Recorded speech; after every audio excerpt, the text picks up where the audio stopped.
What is the reason for you to fear the iniquities of wicked men nowadays? When you are aware that all that is in their minds is to upraise strife and confusion, but the same does fall on their children down to the third and fourth generation. Corruption, I say, it could work, but it just can't pay. For most people who are living sky high today got rich in dishonest ways, and living with day from day to day, I can say that if they could hold the key to destruction and upturn this place to confusion, they would strive to do all they can do. So this message I bring to you, especially for them wicked people, and it's not lies. So listen to my cry. If a man spit up to the sky, it must fall straight back in the eye. Share the Lord to the Lord.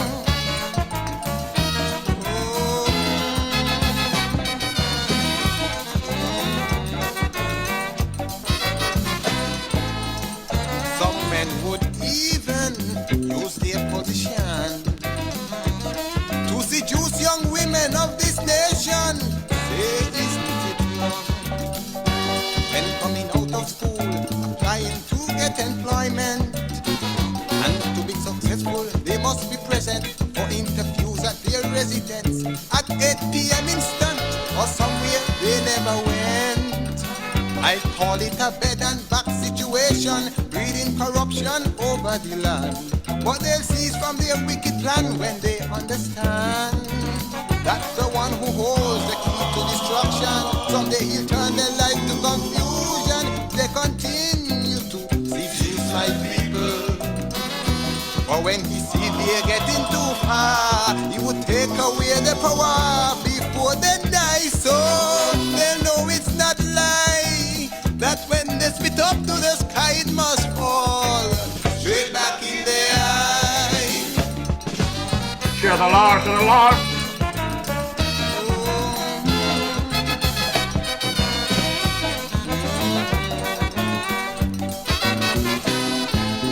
Broadcasting and rumors going around, information about wolves in sheep clothing, keeping us down. Just like Jim Jones, the minister over in Guyana, using God's name to make a cover for the land he want to take over. He didn't mind to kill a multitude at one time, after making them sign him as beneficiary of their social security. But not he didn't live to spree his decree, for he do not hold the key to destruction to stop them from shooting him down, or he'd openly let it be me. But the one above has the plan to make all them decisions, and if I lie, oh, he wouldn't have to die when he spit up to the sky and it fall straight back in the eye.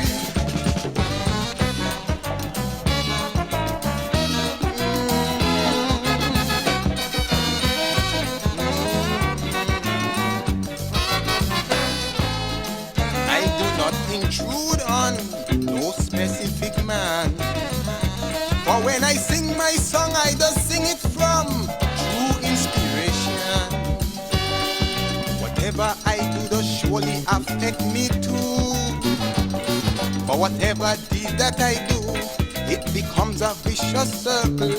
Vanity never makes happiness for you, so you should never spoil your future days for vanity which does not pay. For happiness can only be when your mind is free, and you know who holds the key to destruction can make this a happy nation if we strive to do what we should do.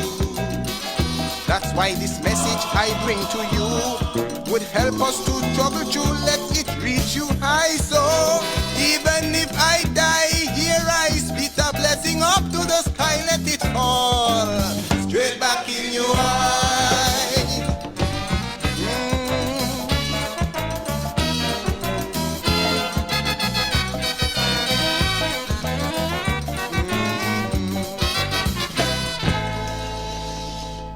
Yes, sounds of the man Starshield there. To those folks out there who love to point fingers and cause problem for everyone else. You spit that stone up in the sky and come back and bust your eye. I'm DJ Mauricio and I'm coming to you from my bunker here in the Republic of St. Paul's. Yes, you heard it right. I'm right here in the Republic of St. Paul's, coming to you live and direct here in the Federation of St. Kitts Nevis. Drop in here over the weekend and Saturday and been on the street running, getting my act together. As you guys know, DJ Mauricio Sports Club is due to arrive into the Federation and this Saturday, June 17th. So I came ahead of them to make sure everything is everything, as you know that. They say if you want anything done right, you just do it yourself. So I'm in the Federation here. I've been having a lot of conversation, been approached by many people, want me to give some updates on my views and opinion on the last 10 months of the Labour administration. They give me their views as well. We're going to be having that conversation this evening. And you, the folks here on the ground, you must know what you're dealing with, so feel free to chip in and give your 2 cents. But I will also give my views based on what I've seen here, my assessment. I had the luxury earlier today to meet with Honorable Minister Panris Maynard, and that guy is very hard at work, very hard working. And we had a fruitful conversation. I give him some of the things I get from you, the general public, how you feel about how things going. And he understands the concerns of you, the general public, and assured me that things are working for a better, and he will be around for some time in the Federation. He would not be traveling out for some time, as he have to do some stuff here on the ground for you, his constituents. So you'll be seeing a lot of Honorable Maynard for a bit. Also, I had conversation with the police commissioner, Brother James Sutton there. Again, we was having conversation about some of the concern of the police officers. The moral situation seems to be a bit low, and this is coming from the old administration and the old commissioner of police. And as he explained to me, he's hard at work and he's aware of the concerns and the grievances that the forces has, and he's doing his best to try and accommodate everyone. He cannot please everyone at the same time. You're gonna have folks that are gonna be upset until they get what they're looking for, but he's hearing the complaints and he's definitely working and getting the matters resolved. He asks that the police officers be patient and work with the situation, as things will get better in the not too distant future. As you can see, folks, I start off with Starshield this evening because these Calypsonians back in the days, they were our tutors, there was our teachers, there was our professors. They sing true to power. Today, the Calypsonians that we have here, they're singing some knock-up ting tang tang just to get a couple of dollars and not considering what's going on. The moral is built up power across board, not just with the police officers, with the churches, the lawyers, the courts, ministers of government. Look at what we have across here in Sister Island Nevis as a government. It's a joke, it's a sham, you know? So I am going to drop another track here by Starshield. He's talking about his story of how his light was dim in our beloved Federation with all the talent he had. His light was thrown out. So take a listen to the King Starshield. To the people of St. Kitts, this is the story of oppression and victimization which has suffered in this land.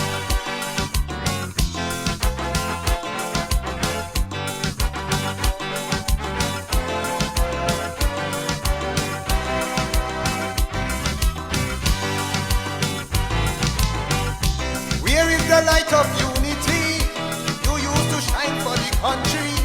People, you asking me day and night. Well, now it is high time I tell you the truth about the light you once knew, that shone for justice and equal right. I recall 1978 when the vicious circle was great, and in 1979 mental slavery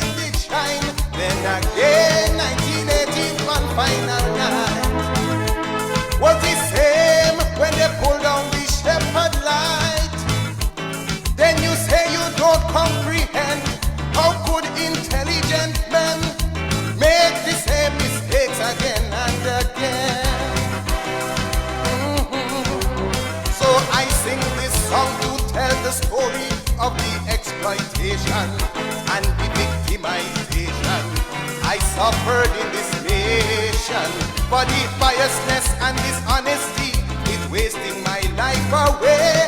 Each year they try to degrade me so their partner could have this way. So I left and went overseas and win the crown in New York City. But when I came back, the light wasn't there to see. For they have hid my light and call it a history. Oh, people, they hid my light, hid my light.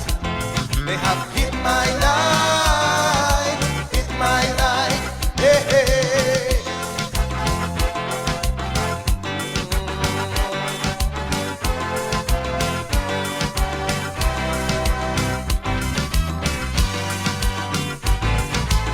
Everybody know where the light be, hidden in a vault beneath a tree, place where the hide its own light.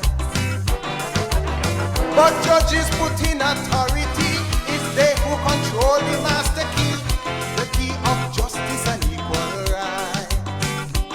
So I came and confessed to you, there is nothing that I can do. If the decision is not right, I so competition night.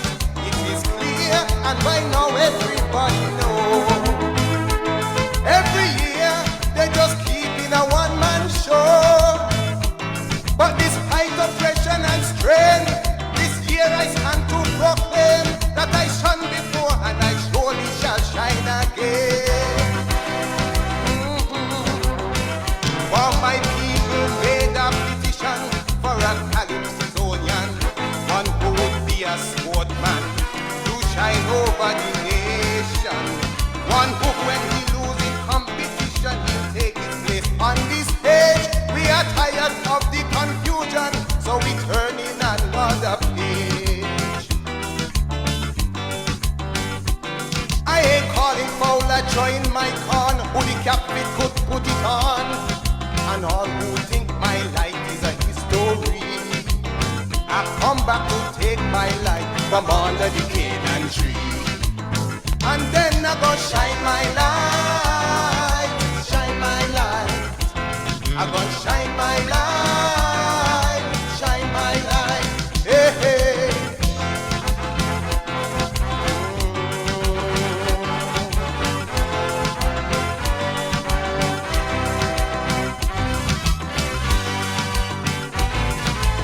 The greatest criteria that I know when coming to judge the Calypso is the great criteria of discretion. But that criteria they cannot use when before the night they don't choose the one to win the competition. So I hope the judge is awake, for they're making a big mistake. They are not only killing me, but the whole artistry. I say, check it out before it's too late. Or someday the people won't participate. So now wash your hands and be fear, and judge Calypso this year, and release the key to the vault of the Canaan tree. You see, and I will take the light of unity to guide my nation in every situation, for it is my destination.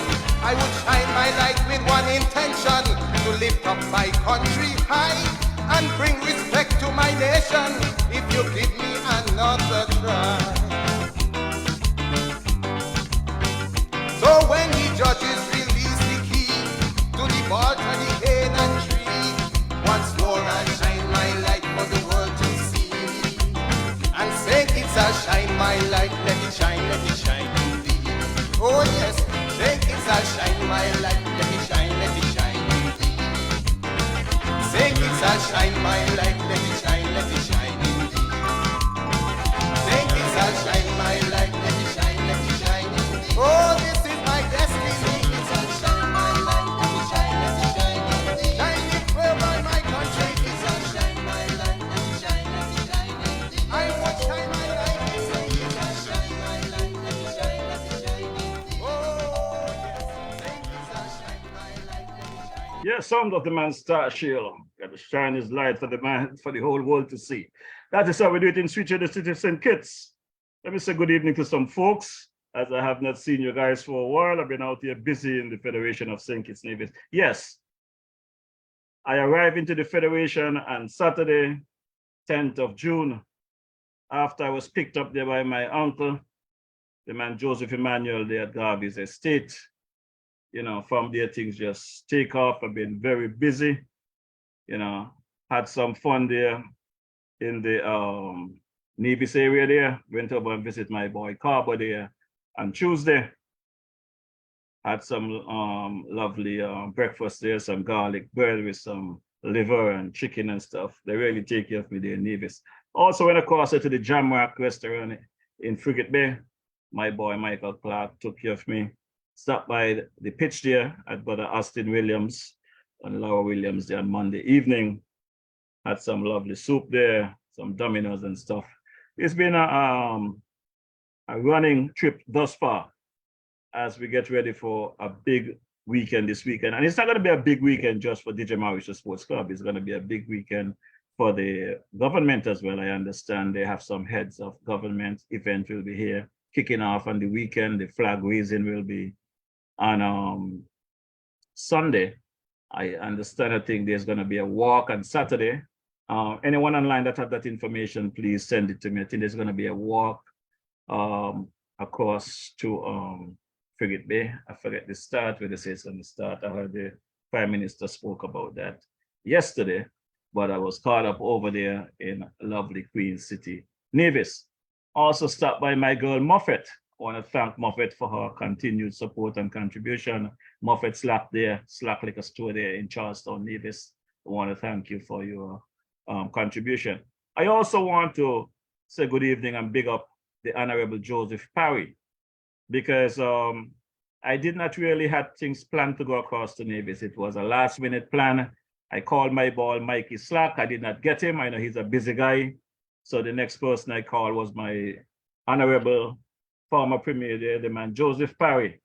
And I let him know that I'm on the boat sitting. We're about to take off. I'll be in Nevis in 45 minutes.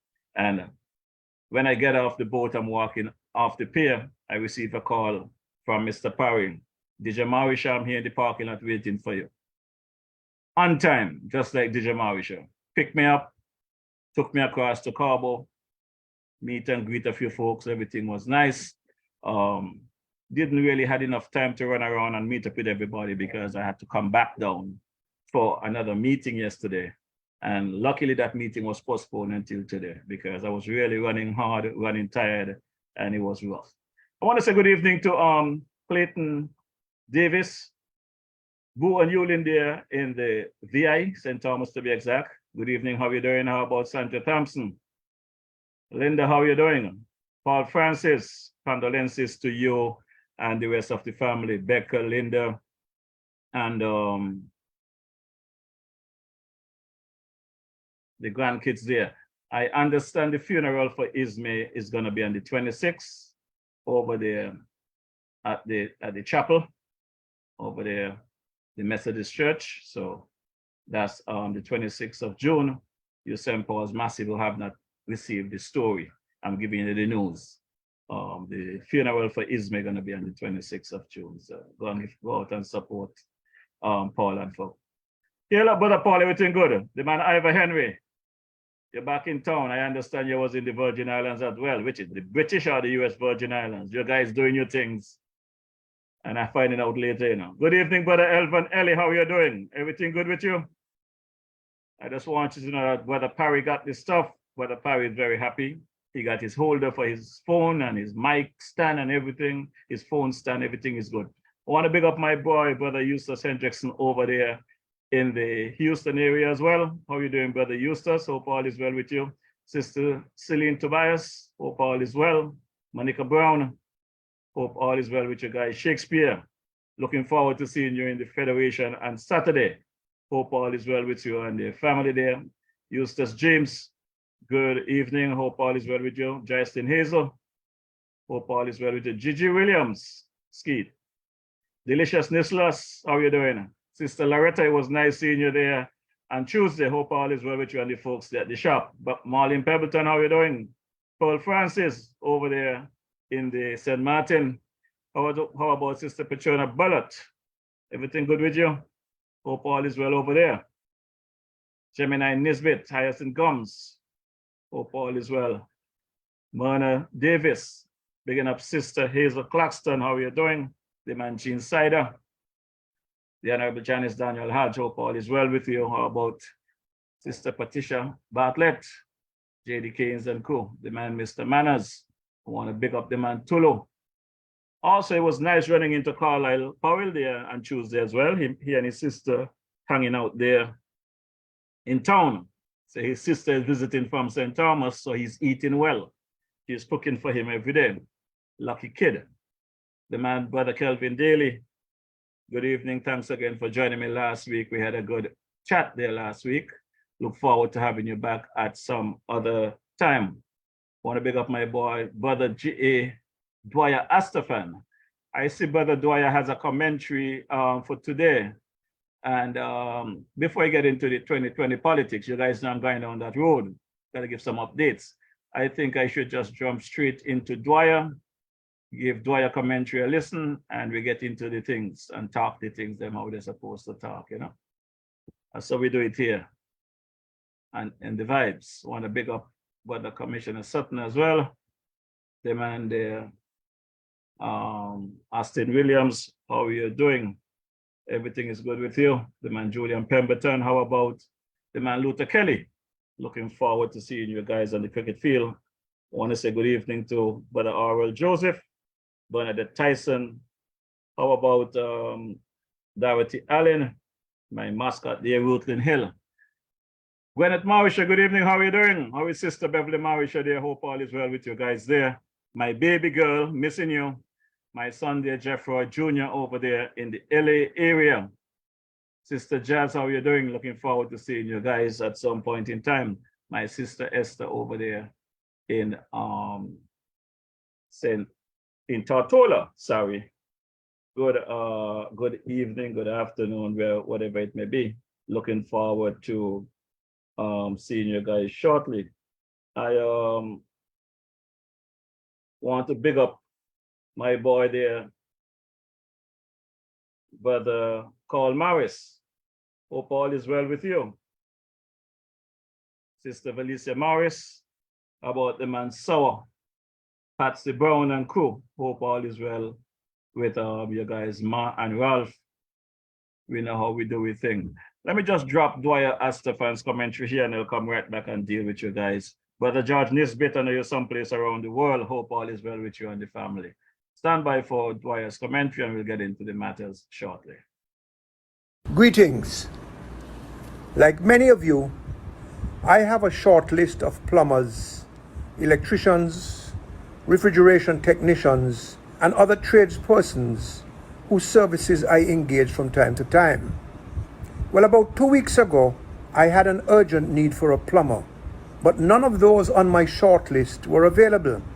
So I broadcast on WhatsApp requesting my contacts to help me with names and numbers of plumbers. The response was swift and overwhelming, and I was deeply gratified and touched by the kind and considerate assistance that I got from my WhatsApp friends. It caused me to reflect and to give thanks for the goodwill that exists among us, and I mean among us generally in St. Kitts and Nevis. And I think it needs to be said at a time like this, when there's so much hurt in our hearts. We are finding goodwill as well, and we need to promote and project and live the goodwill. And I felt that just in a simple response, the size of the response, the speed of the response, and the willingness to help. So I thank my friends on WhatsApp for that. That also caused me to reflect on the use of the internet and smart devices. That was good use. And there are thousands of other ways to use the internet in a good way. but look how badly it is misused. Even used as a weapon of degradation, abuse, dehumanization, destruction, lies, deception. We can do better as human beings. And this little experience, it may sound a little hyperbolic, but this little experience, just trying to get a plumber, and the response caused me to reflect because of the amount of goodwill that flowed back so quickly to me.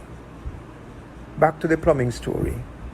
So many names and numbers were sent to me that I was happy to know that we have that many plumbers in St. Kitts. And I'm sure there are more. I then called some of them randomly, and I got one to come, and he got the job done for me. All of them were professional. All of them were courteous. I'm talking about our people. We like to put down our people. We like to put down ourselves. Stop it. And this professionalism and courtesy from the plumbers with whom I spoke not only gratified and touched me, it impressed me and put a thought in my head. Not an original thought, but a thought which I will share with you. I'll get to it shortly. So my plumbing problem was solved. Great.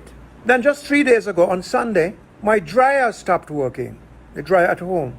Lots of laundry. The dryer wanted to conk out on us. Again, none of my shortlisted technicians were available. So I put out another WhatsApp broadcast requesting assistance. And again, the responses came back quickly and voluminously. Number of names were sent to me. Again, as was the case with the plumbers, the technicians with whom I spoke were all courteous and professional. Those who were available and those who were not. Our people and one of the good technicians sorted out the problem with the dryer, and we were able to get it working the same day, Sunday afternoon. And the thought that all of this has given me is this. We have a lot of plumbers and technicians in the country, our own people, and some from our sister islands in the region.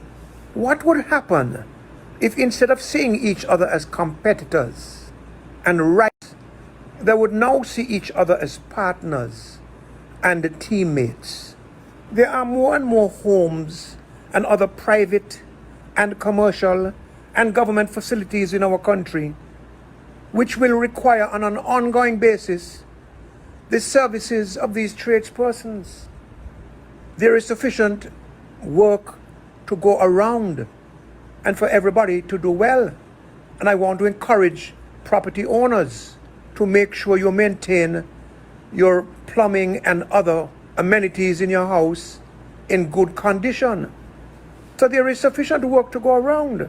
And as more projects come to the country, these projects now need to be seen and used by our tradespeople as opportunities for them to get in on the act and get work. And in this effort, they need the support of the government, of the private sector, and society as a whole. But they need to make the initiative. The technicians, the tradesmen, and tradeswomen, they need to take the initiative of coming together and forming alliances, whether in a union to join the already existing union, the St. Kitts Nevis Trades and Labor Union, to form associations, whatever you call it, come together.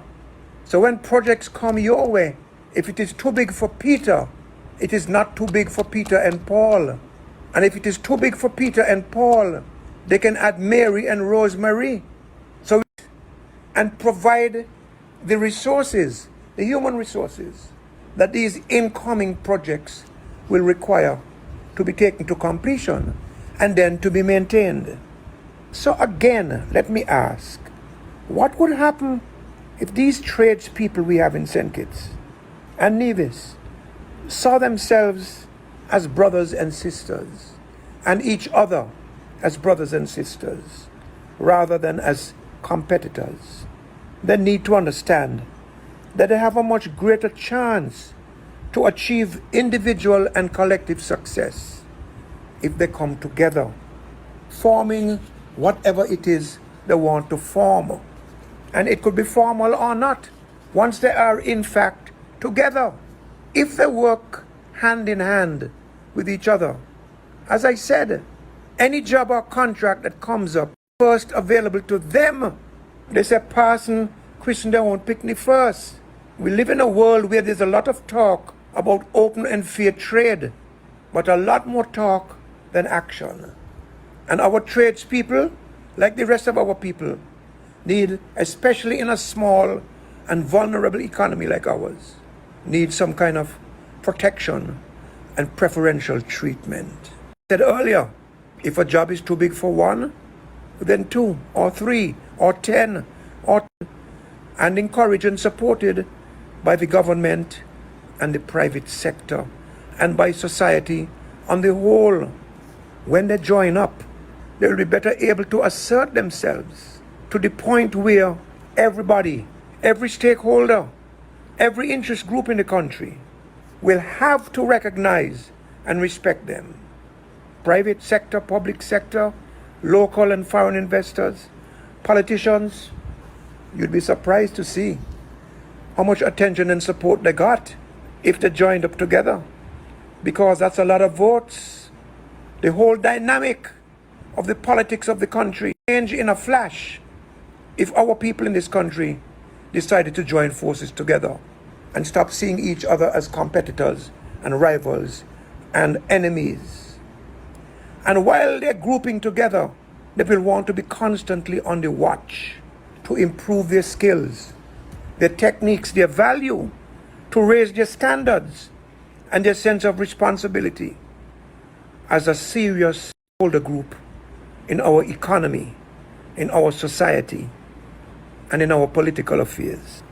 Now suppose that not only our plumbers and technicians came together, but all of the other trade people, our contractors, taxi operators, and those are a special group for me. I have been urging them for the last 25 years to come together as an economic force in the country. Imagine the economic power, the spending power, the bargaining power, the leverage our taxi operators would have in this economy if they came together on the major issues, not on every issue. But in spite of the urgings, it seems they have always been able to find reasons not to come together, seeming to prefer division over unity, poverty over prosperity, and depriving themselves of becoming the important, successful, and influential economic and social partner that they can and should be in this country. And what has happened to them, our taxi operators, over the years? Seems to me, and this is not a happy thing to say, that they've become weaker and weaker, pushed aside in their only profession, their only way of making a dollar, being pushed aside over the years.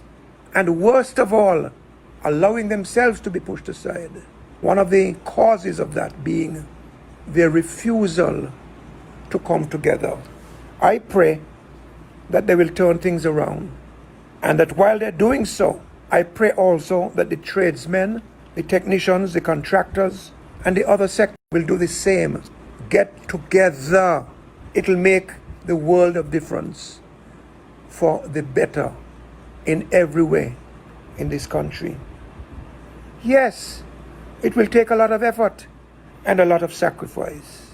And one of the major hurdles which we will face and they will face is the historical hurdle, the deception that has been embedded in the psyche of this country for centuries, that our people can't do business together. The weaving of distrust in the national psyche over the centuries has brought us to this point, divided and weak, while other people find ways to be united and strong. When you are made to be divided and weak in your own country, when in your own country you refuse to take up the challenge to combat divisiveness and weakness, to find common ground for the betterment of yourselves, your children, generations to come, then we have a problem. And that is a problem we have. It is a hurdle that our people need to overcome. We need to break ourselves out of that deception, because the consequences of remaining divided, isolated and weak, and the consequences of letting things continue as they are will be terrible. Your grandchildren will spit on your graves in disgust and contempt. And I can guarantee that if you do not move now, you folks in the trades and the other sectors, every day you put it off, it's going to be tougher. Stop finding reasons to oppose and to be hostile and to be distrustful and to be hateful. Stop finding and stop giving reasons. Let your grandchildren be proud of you. Leave a legacy of togetherness, efficiency, proactiveness, and nation building for your children. God knows the need that kind of message now. In my own little way, as always, I'm willing to assist. Feel free to call me, 662-4921. If you're serious about getting together, call me. If not, don't waste your time. On an even more general scale, as I end, I want to encourage us to be our brothers and sisters' keeper, to do unto him or her as we would have him or her do unto us. Give him or her the respect and the value that he or she deserves as a child of the same God who made us. I urge us to rescue ourselves and to redeem our country. Nobody else will. Thank you. God bless. And remember, together we are stronger. Together, more prosperity. Together, more happiness. Fight off the negative vibes. Thank you very much. Essentially, Thank you, Brother Dwyer, for that commentary today. Very interesting, very encouraging. You know, on Monday, while at Brother Earl Clark's funeral, Brother Carlton DuPont, aka the Talk Puppy, he actually came across to where Dwyer and I was standing. And he said, guys, let's go and have a drink. There's a bar across the road there, let's have a drink. And, you know, we went across there, and while having that drink, Dwyer said, gentlemen, let's pause for a bit. Remember our good brother there fought the fight, and we reflect back on that match that I had put together prior to the there in 2022, where Brother Clark actually came down to where the match started. And Dwyer was the one that was pushing him throughout the streets of Bastia while we do our thing there. Leading the charge was myself and the Talk Puppy. And the Talk Puppy said something. He said, boy, Marisha, you're a young man that I would always respect. People come to my store and tell me that I should listen to your program and attack you because of what you're saying about politics and stuff, and because we might support two different parties. And he said, how can I do that when you and I is of the same view? We are about love and about our federation, about our people, not party. Even though he support a party, he's about the people first. And it was a very good conversation. And the end part of Dwyer's commentary today, he actually made that statement on Monday. I didn't realize he put it in his commentary for today. I sent him a message earlier and asked him to send me those words that he uttered through myself and the Talk Puppy. He did not remember word for word, but he actually put it in the commentary, so I'm happy that it's there. You know, my good people of St. Kitts Nevis, you know, I drop in here on Saturday, and believe it or not, if I see 1,000 people since I've been here, I am saying to you, 98 approach me and ask me, to give them my assessment and where we are as a people, as a government in the last 10 months under the Labour administration. And I laugh because some of them want me to give it to them in 2 words. And I had to tell a gentleman at the funeral day on Monday, how can I give you an assessment in 2 words when the government been in office for 10 months? I said, I have an approach here that might not fit everyone else's view. My approach is the damage that was done in 7 years by the former administration. And when I say the former administration, I'm talking about the tri-party administration with the likes of the People's Action Movement, led by Sean Richards, PAM. The PAM party has a legacy, you know. When you talk about legacy, and the 10th of June, the day that I flew into St. Kitts, that was an anniversary. And the 10th of June, 1967, there was some kind of eruption here in the Federation, where there was some kind of overthrow, attempted overthrow by the PAM party, according to the historians. I was only about 2 years old, so I did not know about it. I only listened to things, right? But I have listened to the stories. So the PAM have a legacy. Now, the PAM, the CCM, the Concerned Citizen Movements of Nevis, which is currently led by Premier Mark Brantley, Baby Brantley to be exact. All of them was a part of the tri-party.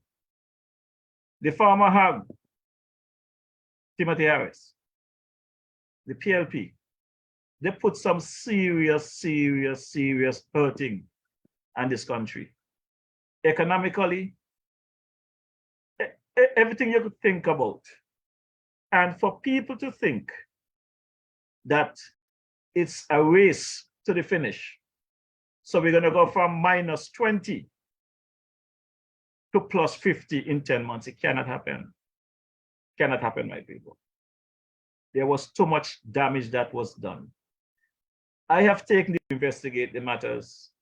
I have taken the time out to speak with the politicians, the current administration, and I have said it before and I will continue to plead to Prime Minister Joe and hope that they understand that the concern of the citizens at home and abroad, in the diaspora, here in the St. Kitts community, and right there in the Nevis community, there's some serious concern. The conversations are real. I've been here from Saturday. I've spoke to several people from Bastia to St. Paul's to Tabernacle to Keon to Nevis to Fountain. The conversations are real. And these conversations are coming from your people.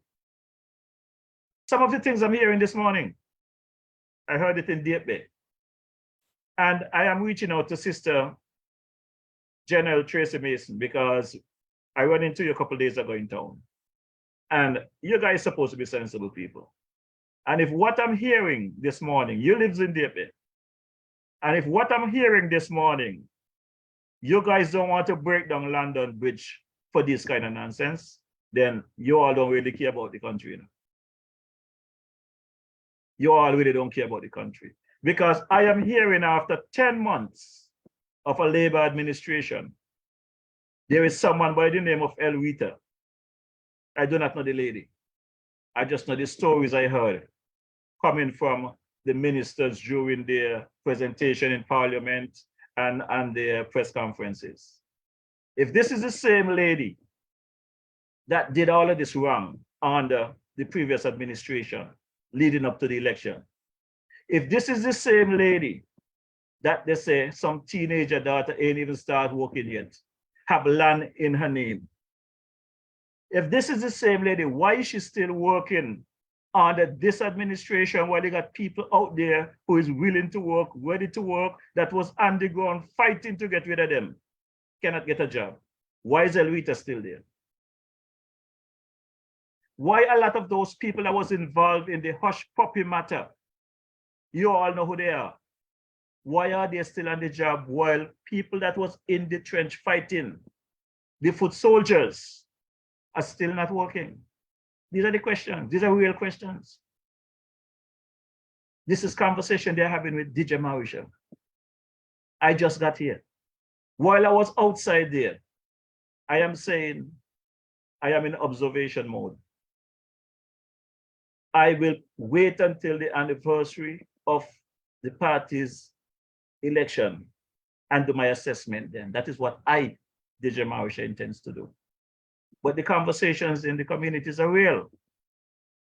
If these things that I'm hearing is factual, why these people did not send home and send and leave while you do your investigation? I have asked this question before.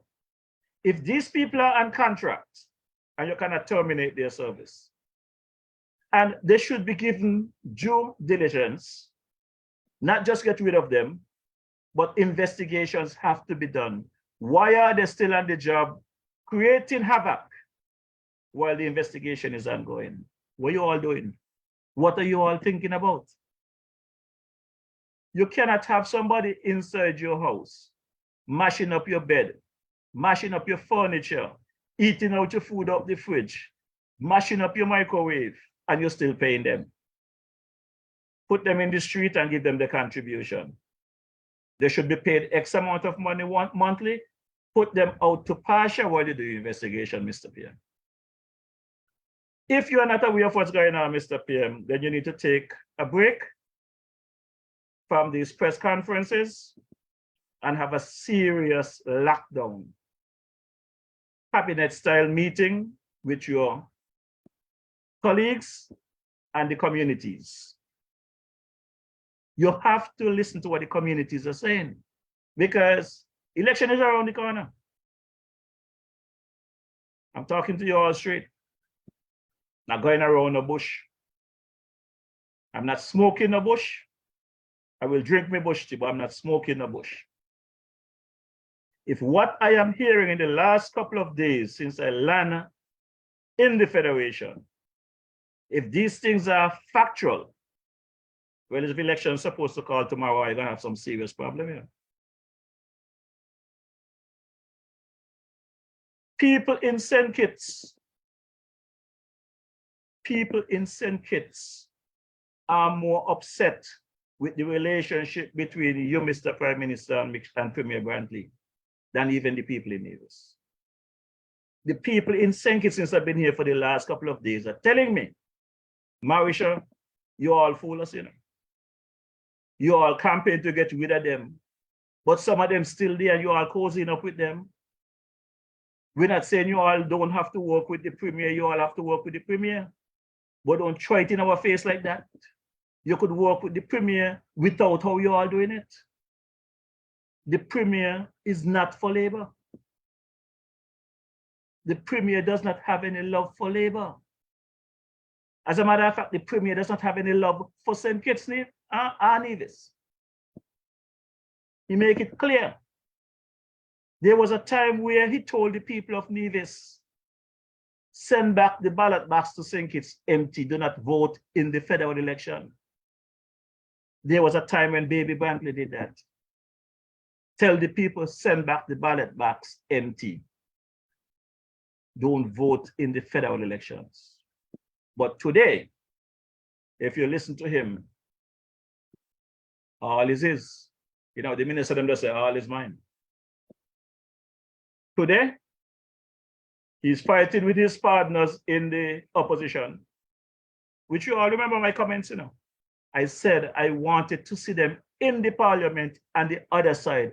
All of them that was there in the government, I want to see them on the other side and see what's going to happen, right? I asked God for that and God grant me that wish. The three of them is on the opposition, but there's no opposition because the opposition is fighting the opposition in parliament instead of fighting the government.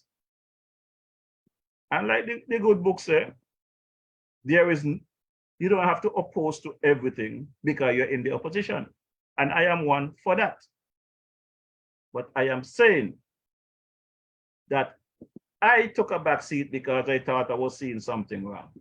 But in speaking to the people and St. Kitts, they are seeing what I am saying. Mr. Premier, have to go. He is the shadow prime minister. He's not the opposition leader. And it doesn't sit well with the majority of people in St. Kitts. And it does not sit well with the people of Nevis. So I am saying to you, Mr. Prime Minister, with all due respect, I know somebody going to take this clip, take this program, twist it how they want to twist it, clip it how they want to clip it. It's really neither here or there for me. I am here to present the information as this comes about. The people in the Federation are concerned about what is happening today. People who were screwing up the place, doing all kind of manner of evil to this country, are still there benefiting under this government after they don't make hell for people who was Labour supporters under the previous administration, and they're still there doing it in a Labour administration. That's a no-no. That's a no-no, Mr. Pierre. So we need to fix these things. If that is what it is, we need to fix it. Because the people are not happy. There's one individual told me this morning, DJ Marisha, I have spoken to people in all sections of the civil service. And the names that he called that is satisfied with the current situation. The names that he's called, that he spoke to, that is satisfied, didn't come to 5. Did not full up one hand. So those people who might be getting whatever they're getting, they're satisfied. If election were to call tomorrow, Mr. Prime Minister, members of parliament, members of the cabinet cannot elect a Labour government. You cannot please everybody. You cannot make everybody happy. But the situation at hand is to plain for everybody to see. Everybody cannot be wrong. And don't get me wrong, I am still quite impressed and satisfied with the work that the Labour administration have done over the past 10 months. A lot of work has been done. A lot of things has been improved. You guys travel overseas and you bring back stuff. You didn't just go out there on a joyride and come back. As I said earlier, I met with Brother Conwys Maynard earlier. And when he lists the stuff that he's dealing with and the stuff to come, I am very proud of him and I'm very impressed. And he got my full support, just as all the other members of cabinet has my full support. But we have to be realistic that the citizens that are complaining, no, you cannot fix all of their problems at the same time. But I can say to you, many of the complaints I'm hearing is a quick fix. Is an easy fix. And one of the favor that was asked of me by Kittitians, this is not division now, Mr. Prime Minister, by Kittitians, stop throw Baby Brantley in the face. They don't like the cozy up and the kiss up thing that going on with Baby Brantley. They do not like it. While in Fountain yesterday, when I got to Fountain, I had to laugh to myself because somebody asked me if I see what happened to Cleone. I said, I see what happened to Cleone since last year when she was in New York. I realized Cleone was not with the team. Cleone was just there. She was not with the team. The person said, I warned Cleone about Mark Brantley because Mark Brantley already cussed her about she English, she cannot speak. Mark Brantley spent millions and campaign funds against her. Why would she want to get mixed up with Mark? And Cleone told them, she's smarter than Mark. Mark can't fool she. Well, you the online viewers, you the online viewership, you tell me, so far, who look like the smarter? One smart Sean, who smart Timothy, or 3 smart Cleone? You tell me if any of those trees is better off than Baby Brantley right now. All of them said they were smarter than Baby Brantley. You all heard the farmer have say, Mark could outsmart Sean, but Mark can't outsmart he. But where is he today? So these are the concerns that we have. These politicians, they get in there They campaign, they make promises to improve the life of the citizens. And they get in there and they take a different turn. I don't think this is the case with Honorable Prime Minister Joe. I think he's doing his best to put things in order. My conversation with Brother Conway today, again, they are doing their best. As a matter of fact, I do not know if anything will pop up. I didn't ask Conway the question, but during the conversation, he said to me, DJ, I am hoping to spend at least another 2 months on island to really deal with some issues. Hope I don't have to travel no time soon. I want to put in a solid 2 months on the ground to deal with some issues and tackle some issues. Because their responsibility is not just to send kids right now. They have to go out to bring it in. They cannot stop here and reel it in like a fish net, like a line. They got to go out to bring it in. And they understand. So I understand what they're saying. But citizens, I like that people know that their tongue and their teeth are getting along. Because in the last 7 years under the former administration, everybody free to talk. So I'm happy now that people is actually speaking out.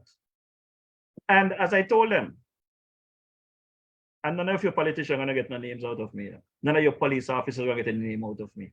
I will tell you all of the situation, but none of you are going to get any names out of me because I have promised the people, feel free to vent.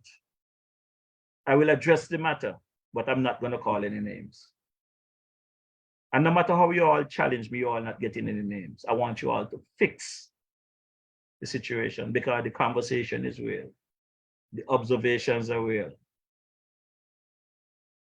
You politician, you might be representing, for example, you have Minister Clark and the Honorable Douglas for this constituency. I am telling you all straight up. People tell me they're not seeing you all. I know Douglas has the portfolio of foreign minister, and there's a lot of damage was done out to us that he need to go here and fix. So if Douglas cannot be here to talk to the citizens, we have another minister in the likes of Sister Joy Clark. People talk about at one time 5 of the 6 parliamentarians is out of the Federation. Why? Tell me why. Justify to me why 6 of you have to travel going to the same place at the same time. I could understand last year for the UN, but all of these other traveling where everybody is out of the country while the criminals are running wild here. And they're trying to blame the criminal activities on the government, you know. The criminal activities have nothing to do with the government. As a matter of fact, I am of the view that the farmer hog is fueling and enjoying these things because he figured he could get up and go to church and act like he's a good boy again and figure he could get back into the prime ministership. But guess what? Tell the farmer hog, I cannot tell the people in Taba how to vote. So they might want to continue keeping him in parliament. But that's prime minister seat. He's not going to ride in a pitchery again. Not during my time. When I'm gone, I do not know what will happen, but during my time on this earth, you're not going to ride in a pitchery unless somebody give you a ride. This is as simple as that. So no matter what you carry on with, you could walk from Brimstone Hill to Sadler's Gut. That is not going to happen. You know, I want to big up some folks here online because I realize Jackie Herbert, Iona Door, Prince Hatchard is on the line. Welcome, my brother. Everything good with you? Claudia Thompson hanging in. De France is hanging in with me as well. Wow.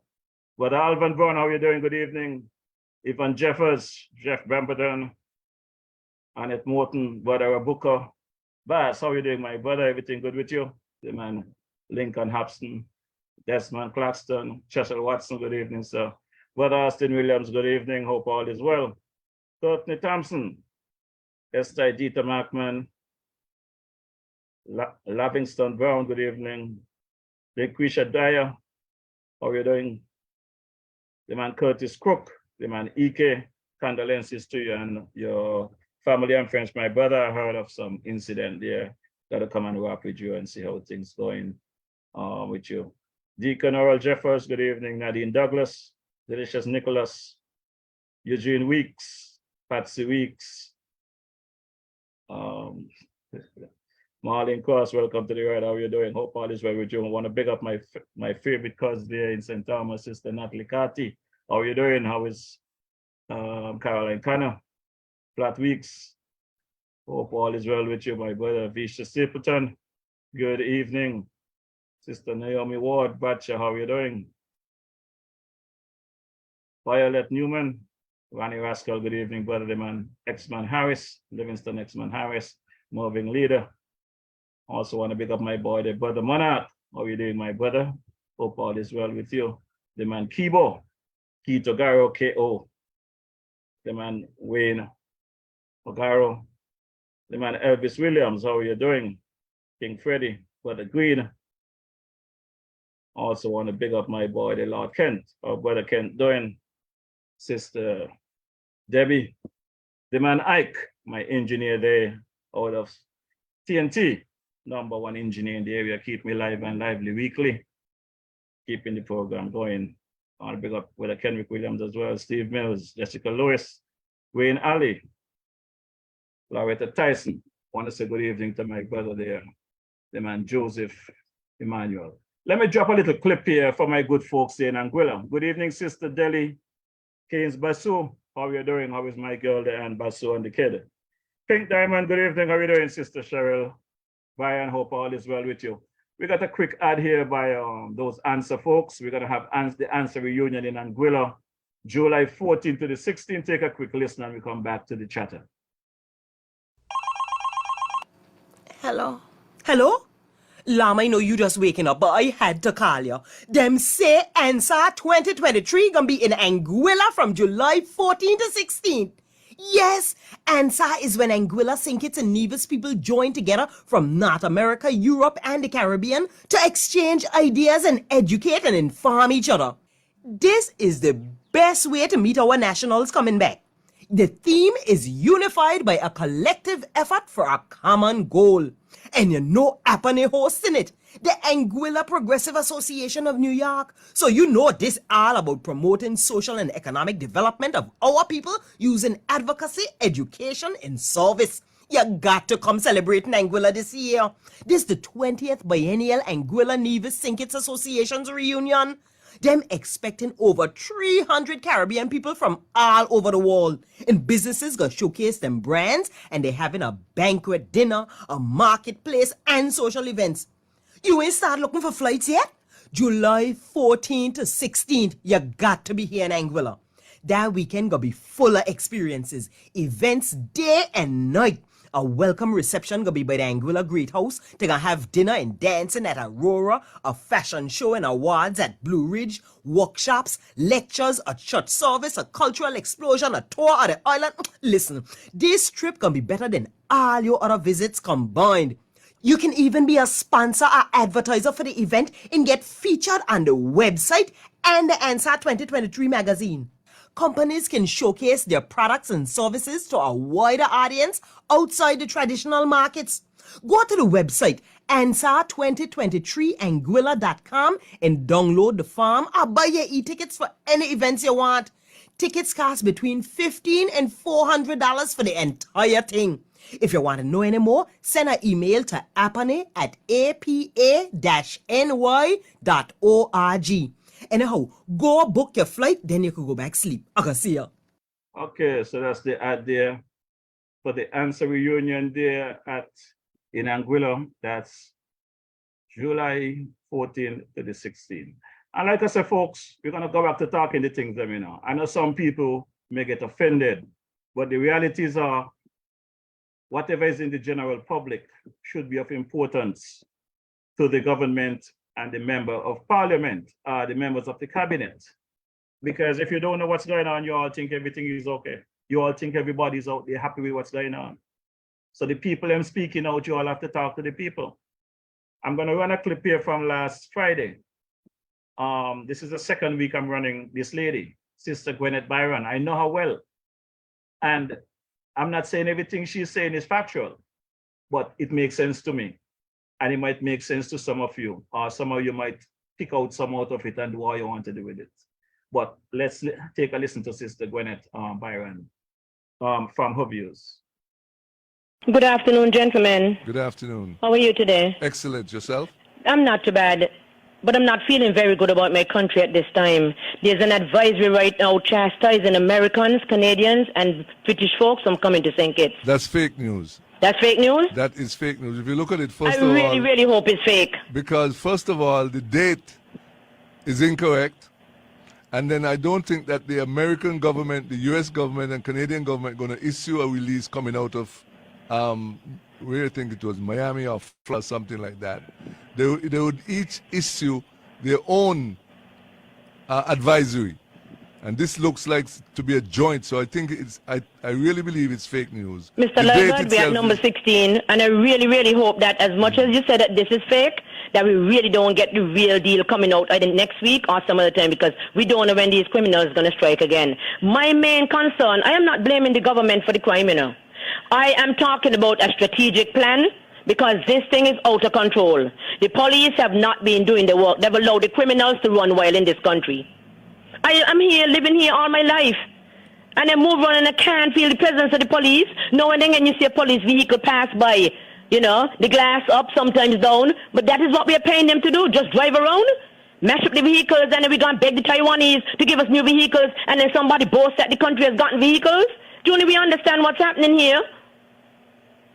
It's painful.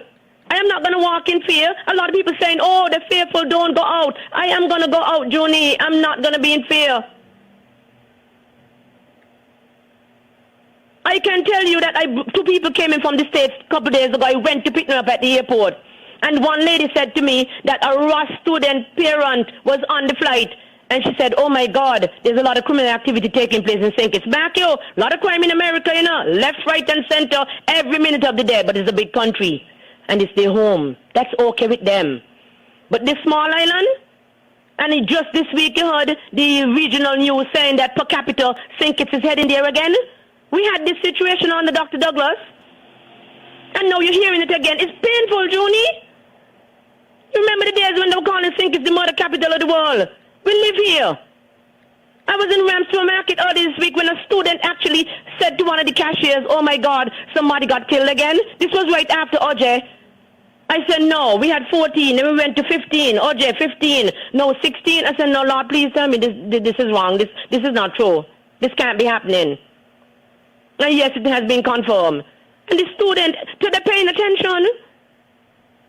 But when they look and say they want to come to a school, and they look at St. Kitts, what do you think they're going to be thinking? It affects everybody, including me. And I'm not going to be a beggar for the government, you know. I am not want any peace money, any PEP money, STEP money, because all those programs, you see what's happening to us? How can we spend $250 million per year? That is why we can't develop St. Kitts. Giving away money to people. And then Sean Richards going to come on the radio and talk about, oh, they had a program in place. Paying what? People to keep quiet? Nonsense. Junie, it is sickening and it is really causing hurt. How could Sean and Timothy Harrison, they sit down there and talk about so-called peace program to tell people, children, keep quiet, don't kill anybody. Instead of developing the country, find a way to create jobs for these people.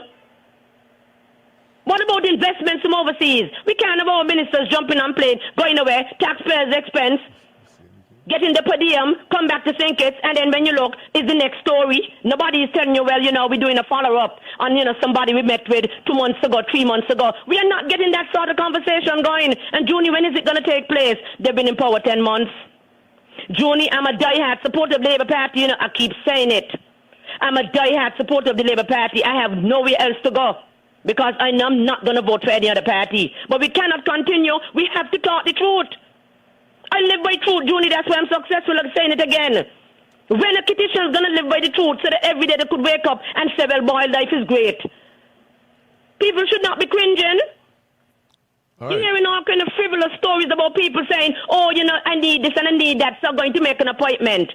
The government got to find ways and means to develop this country, Junie. This is the problem. And let me tell you now, no amount of giving low interest rate on student loans going to supersede the criminal activity. The criminal activity that's taking place in St. Kitts supersedes everything else. I agree with that. All right. Everything else, Junie. And you have a good I afternoon. just wanted, just before you, just to let you know that if you look at that at fake advisory, the date that's given is Friday, June 6th. Friday, June 6th, 2023. So it can't be, that's one of the keys that triggered a fake response because, and then for the US government and the Canadian government and the UK government to put out one travel advisory coming out of, where is this coming out of? South Florida, Caribbean news. I mean, it's ridiculous. But Junie, I'm happy to mention it. You know why? 'Cause everything is running wild right now in St. Kitts as far as news concerned. You're going to get the good, the bad, the indifferent, and the ugly. And we have to stay on top of it. The government has to do a better job communicating because they've dropped the ball big time on that. Can't be just a little snippet with Ike. Now and again the Prime Minister comes on. Now and again you have a little press conference and the news reporters ask selective questions. Junie, we have passed that stage. We have passed that stage. The citizens are hurted. I'm hearing all the chatter, but everybody is afraid to come and talk because they don't want anybody to know they have a point of view. Well, Gwyneth Byron is going to speak. I'm from here, live here all my life, love my country to death, or should maybe to dear life. And I also love the ordinary people who I really want to see getting some sort of lift, Junie. Then the doldrums for too long, and every time ordinary people are supposed to get something, you'll hear the government doesn't have money. Okay. But there's money to do everything else. Junie, we have to come better than this. All right. Thank you so much. We're going to. Yeah, so that is Sister Gwyneth Byron giving her views. And again, like I said, some of you may disagree with her, but she's giving her view. She's living here. Now, this is my position. If I were to stay in the diaspora, I didn't come into the Federation as I am present, I would be all out there stressed out about all of the crime. You can't walk the street, people getting killed left, right, and center. People, right now, I've been in St. Kitts since Saturday. St. Kitts is sexy. Nevis is sexy and nice. I don't see the crime wave. I don't see the fear. I don't see all of what I was feeling while I was in New York. St. Kitts is nice to visit, is safe to visit. And for those people that feel like it was useful to create this fake advisory, to send it out there, to do what? You all not hurting the Labour Party. You all hurting the Federation. When the country get messed up with this kind of stuff, people out there decide they're not coming to St. Kitts because of these criminal activities. It's not the Labour Party's hurting. I guarantee you, if any of those ministers in the Labour government was to be thrown out of Parliament today, they will be okay. What about the little boy and girl in the various communities that they're trying to help, that the farmer administration did not help? Those are who we want to concern about, you know. Me got a brethren there, and he might take me under. They said they don't keep quote around the square anymore, so he ain't gonna take me under the clock. He gonna take me up by the memorial thing up there. Brother Alvan Brown. I heard Alvan speaking about his demise with his fire in Nevis at Rumors, where he had his lovely restaurant there. I could recall when I was in quarantine, Rumors is a place you would order your dinner or your lunch from, a very nice, sexy place for food. And he had a situation where he had a fire. And as a result of the insurance company said that he lapsed a couple of days before, whatever, he was not able to get insurance. But if our governments, and I'm talking about the farmer one, you know, when I say governments, this situation with Alvan Brown happened under the farmer administration, federal administration. But the local Nevis Island election was led by Baby Brantley, that is still there. Anytime you see something foreign, Baby Brantley is there front and center to support and to show whatever and give whatever. And I still cannot believe that government have changed. And they're talking about helping everybody. And my boy Alvan Brown still haven't get a help yet, you know. Up until now, Alvan Brown is still struggling to get a help from his own people here, but foreigners getting help. Foreigners getting passport to do all kind of nonsense. But what happened? Alvan can't sell the passport and help put the business back online. Nobody is hearing me. Nobody is listening to me. We're not going to start speaking out now. You know. Baby Brantley must be held accountable for what's going on in Nevis. The federal government cannot continue just giving Baby Brantley monies after monies after monies with no accountability.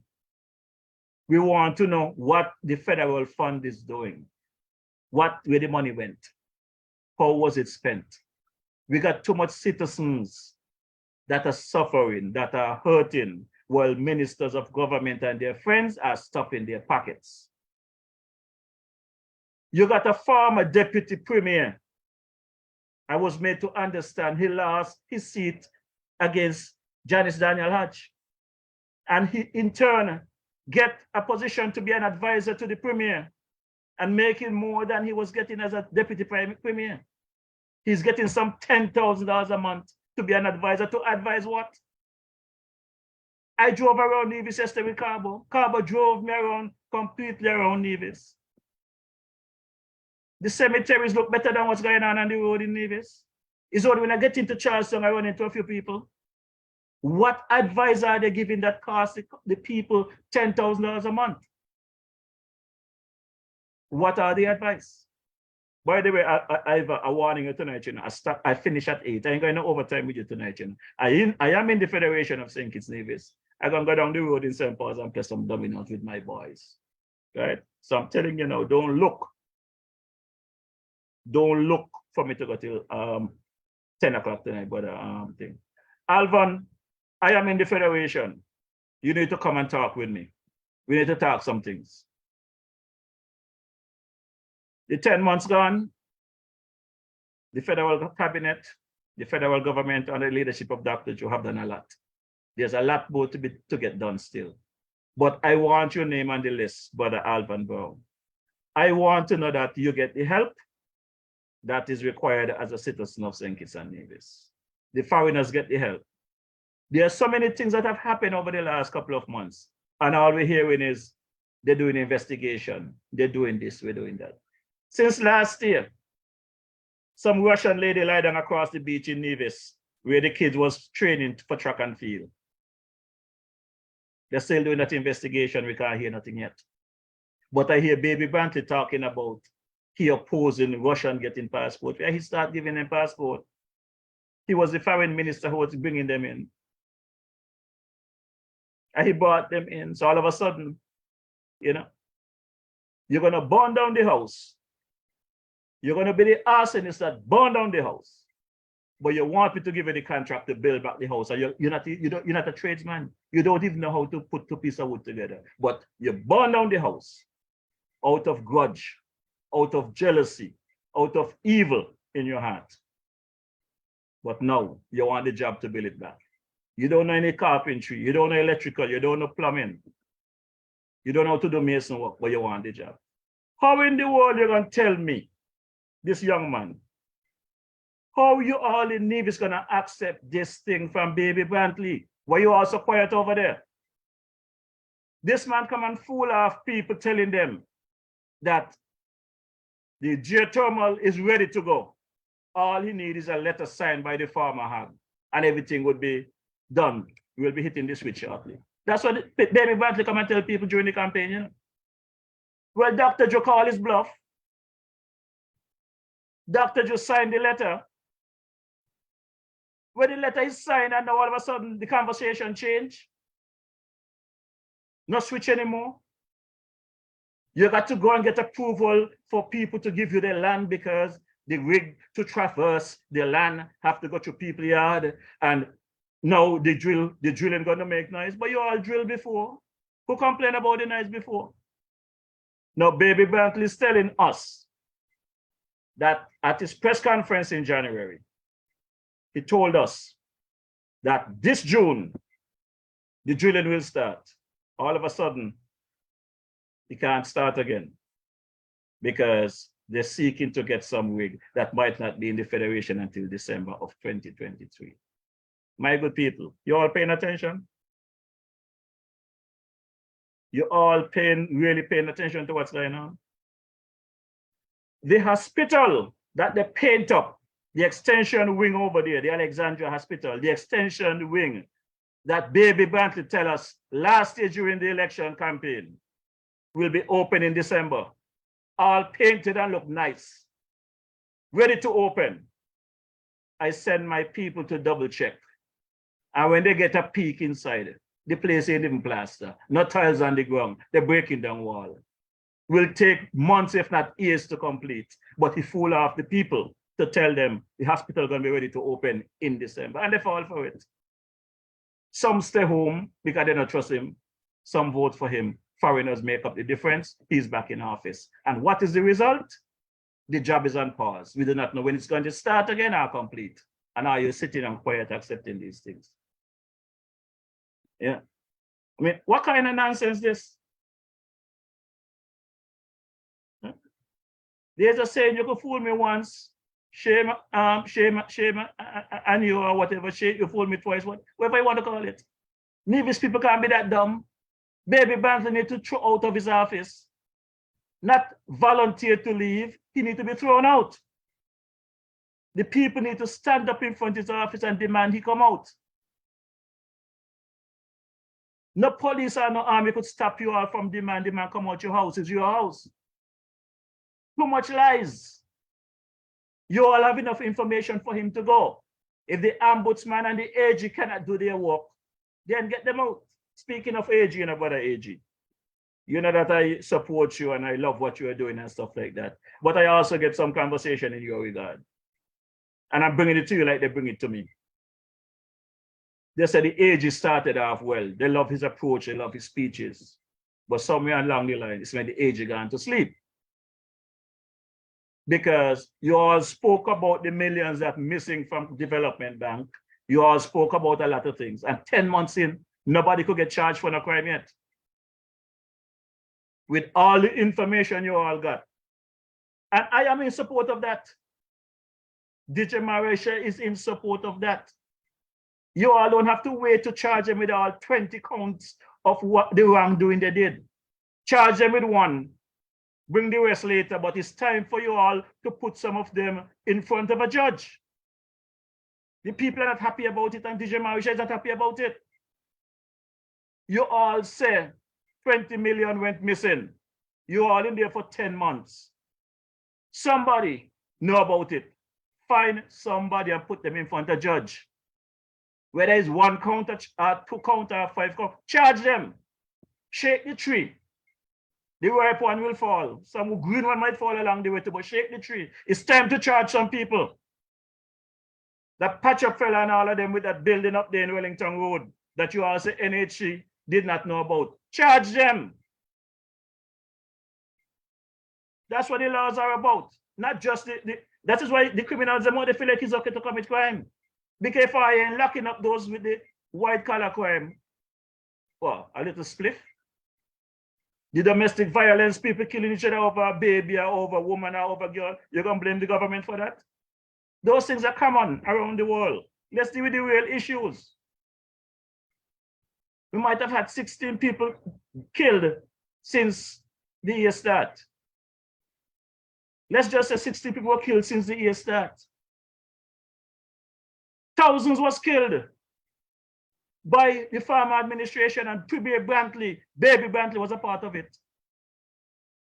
You all remember when they said that the task force, they are volunteering, they're not being paid, and we're not showing them enough courtesy and respect because they're not being paid. We find out later that secretly they went and paid themselves over $300,000. Some getting 27,000, some getting 15,000. They should have been charged for theft because they said they were volunteering. If you were volunteering, we end up with the government money. We end up with taxpayers' money if you were volunteering. All of them need to be charged. From the farmer hack down, charge them. Let them come in and represent themselves. Charge every one of them. You know? Tonight, I just have it. I am in the Federation and I'm hearing the people for myself. As a matter of fact, following Gwyneth's call last Friday, Dwyer called in, and Dwyer was right on target as well. But the only problem with Dwyer is when he hit in St. Kitts, he keep forgetting to call the boy over there in Nevis. So take a listen to Dwyer. Good afternoon. Good afternoon, Dwyer. I want to agree with Gwyneth Byron. But broadly, I tend to say that for what is happening now in the country, we must all take responsibility, all of us. Yes. Government, the political community, the security agencies, parents, all of us. Let us start there and saying, listen, all of us are blameworthy. And let's try to take it from here. But I want to make another point. And that's not try to take it from here. We have to, otherwise we're going to be in some serious trouble. We already are in difficulty. I understand the Prime Minister he does not want to get ahead of the police in their strategizing and so forth. And to an extent, I understand and appreciate, because I told the Minister of National Security, as does Sam. And the easiest thing in the world for people to say is that you're the minister trying to control the police. Yes, the government has a responsibility to protect the nation through the institutions that exist and through proper policy. So all of us are to blame. Now, but let me say this. This is the second point I want to make. And I also agree, I had a commentary this week, that we need a full court press. The security agencies and the general public need to put a full court press and bring an end to this. The tail must stop wagging the dog. The question is, how did the tail come to wag the dog? When you hear people saying you cannot separate politics from crime, that is not true. Because some of the major orchestrators, architects of the criminality in the country are politicians in a country. I'm not being specific, I'm being general. Some years ago, when I was in national security, I had a conversation with the Minister of National Security from Jamaica. He told me there were about 180 or 90 gangs in Jamaica, the majority of which were connected with his party. And let me tell you, this development bank matter, Juni, when this thing is divulged, people are going to really understand some of the implications and extent of the criminality that hung over this country in recent times. That is going to bring a lot of light to people. And I also want, when the investigations are done, and I don't want to put Sam under the spotlight here. That's my brother, and I have a lot of respect and love for Sam. Nothing about Sam. We want to find out who orchestrated the burning down of the Venezuelan embassy, because that's politics too. And the other commission there, what is the name of the place, Sam? The other place that got burned down some years ago. The what? Not the Venezuelan embassy, something different to that? The other one, Sam. There were two of them. The other one up the fort there, close to the technical school. Remember you had two arsons close to each other. I only remember the No.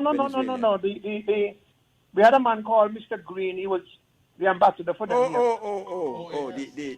OAS thing? OAS. OAS, yeah.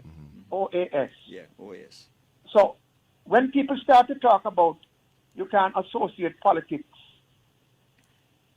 I mean, I could tell you something that happened in the 80s here, which was all politics and all crime. And I'll finish by saying this.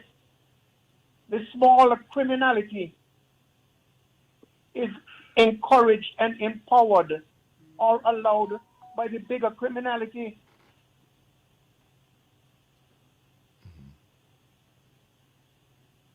So while I believe that the government here can do some more than it is doing, it has not been as apparently aggressive as it could have been through its agencies. When people start with this political thing about he should resign and all kind of stuff like that, they seem to be forgetting that, 10 months ago, we had a situation in which a building was constructed on Port Zante and the minister didn't know anything about it. And we have a situation with a bank, a government bank, in which 20-something million gone missing, unaccounted for. And they're talking about curbing crime and blaming politicians up to date for crime. No, man, we must not allow this to happen. We must never forget, and we must always remind them that they must stop it. They have absolutely no moral authority to come and talk about, especially failed programs. Sorry it took so long, but That's this fine. is a hot issue, you know? That's fine. Do you think, Dwyer, that things are looking into taking a peek into the future, that things would get better before it gets worse? Well, I can't say better before worse, but things will get better because they have to get better. The government is going to have to be disciplined and strict. It's going to have to make some decisions that will cost it some political points. And all of the institutions of the country, the home, the schools, the national security agencies, the general public, the business sector. Right. I mean, the business sector is implicated here as well. I don't mean to be unnecessarily controversial. When prices are too high, I mean, people are going to be tempted because they have to feed the children. I just went and bought a few items in a place there for children. $451. So this thing needs a full examination, Judy. And this is why I say we are all to blame. And the solution is for all of us. Just like the problem is all of us, the solution has to be all of us. And Indeed. the government has to be willing to face political fallout for doing what it is supposed to do. And I believe Dr. Drew will do that. I really believe he will do it. And I, in my own little way, will do everything that I can to keep this matter on the front burner in the country. Things will get better. They will get better. They have to get better. All Take right. care. Yeah, so this is my boy Dwyer's concern last week and the Freedom FM with my boy there. The Big JL, Sam Kanda, and Dr. Martin and Gondings. And like I said earlier, folks, these conversations are real. Whether there's truth or false or facts, the conversation in the communities are real. And I'm hearing them, but I'm here seeing for myself. And a lot of these fires over the years that have taken place, and they blame simple citizens, this politician burning down the place to create havoc. I don't know if you guys remember the campaign last year when Chester Hamilton, who ran in number 8 against Dr. Drew for the People's Action Movement, he said he was approached by the farmer hag to take down some people, to go down where some people had their materials stored to burn them, the campaign material. He was asked to go and burn them. The school there up in whichever area, Tabernacle or wherever, that was burnt recently during the election campaign. These are people who don't have any care for the people just to stay in power. They will do anything they can to stay in power. But they walk in the street free. While are innocent, well, I say innocent, they're not innocent, they're doing nonsense as well. But they have been charged and locked up for less. So why our little boys and girls are arrested and charged for less? Well, you got these big criminals, these white-collar criminals walking around after taking millions of the taxpayers' dollar and doing as they please with it. You know, we need to deal with it. And where Dwyer left off, I could not resist. I had to call in and help him out to finish his statement. So here's DJ Marisha assisting Dwyer finishing up his statement last week. Good afternoon, the Big JL. Yes, go right ahead, Marisha. Sam Kanda, Dr. Martin. I'm happy to hear Brother Dwyer calling in and chipping in on this conversation this afternoon. And I too think I need to do my part by picking up where Dwyer leave off, because I know he dropped short on the Nevis end. We are speaking about the white collar and government not doing the right thing. So let's not forget the external wing at the hospital, at the Alexandria Hospital, that started in 20 17 that should have been completed in 2019. We are now in 2023, and we're hearing all kind of nonsense from the premier about the finish date. Don't let us forget about the hospital there, the Van Samry, not the hospital, but the airport, the Van Samry Airport, the geothermal situation that is getting all kind of different story. But again, my heart is heavy, like everyone else, with what's happening in the Federation. And the idea of the former Prime Minister and Sean Richards and them coming, talking about crime and all of these things, they're the one that plant the seed. When you plant seeds, eventually they're going to grow. And the seeds that was planted in the last 7 years is what we are experiencing now. So I hope that all hands on deck and people start coming out and be honest and call a spade a spade. Because if we don't address these matters head on, Joni, they're not going to be resolved. All hands must be on deck. We have criminals in the police force, we have criminals in government.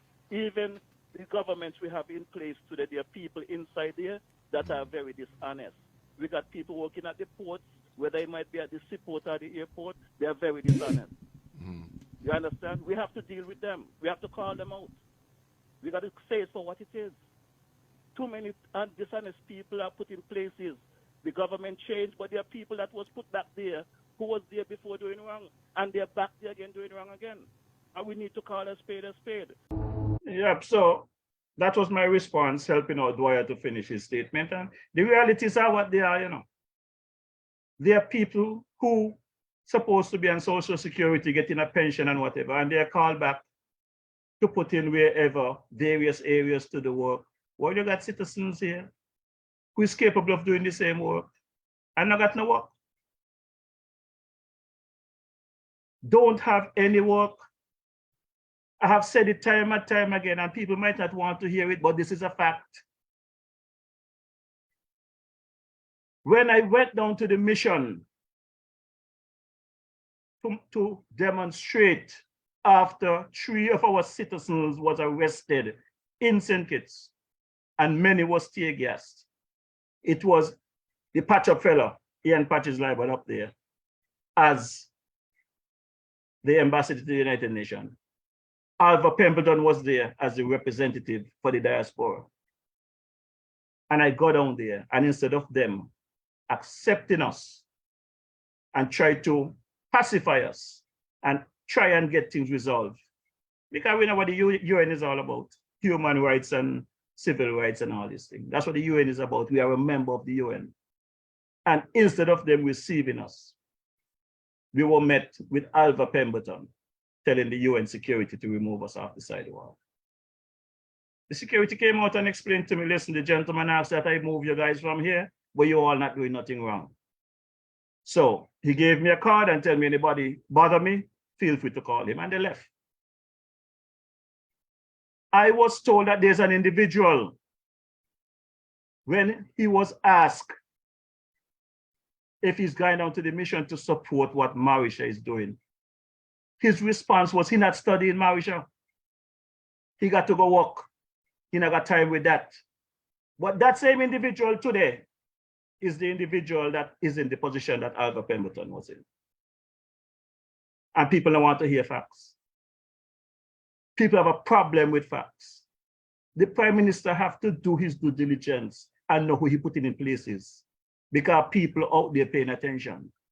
People don't like some of his appointments. Nobody gonna tell you who to appoint where. But you have to also listen, Mr. PM. You have to communicate with your people. As Brother Big Lie said, there was foot soldiers on the ground. You understand?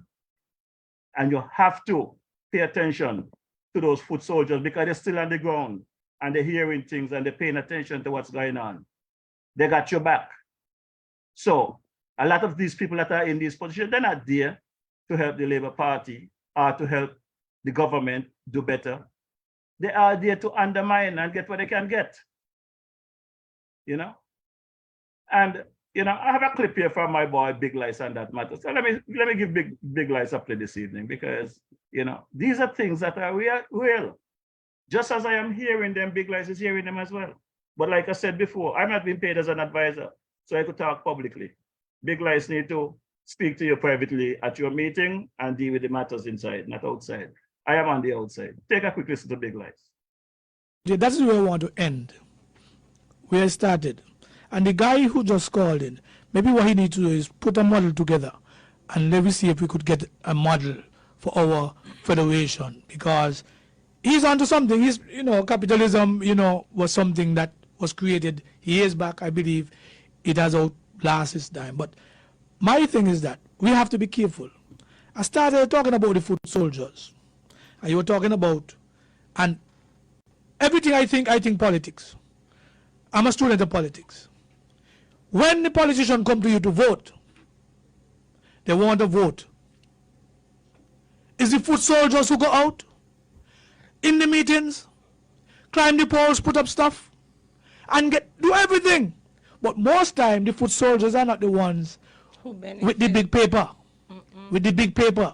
They can't get the big cushy jobs, but they make sure they put you into power. My problem is that when the foot soldier don't put you into power, and then you turn around and ignore that foot soldier for somebody who have a piece of paper, and so they get the cushy job, the AC, they on plane every week, how the foot soldier gonna feel? It's the same thing. I am down here struggling with $360 a week, and you get your nice job of 8,000, and nobody looking to say, well, better my lot. Lord, help me down here, struggling. And this is the kind of reality that is happening in our federation and the wider Caribbean region. And I am saying we have to find a way to help. I don't know if it is ethical or whatever, but as a politician, you must find a way to help the people who put you in. I don't know how you will get it do, Sam. But there comes a time now when people get fed up and say, well, no, I work to put you in.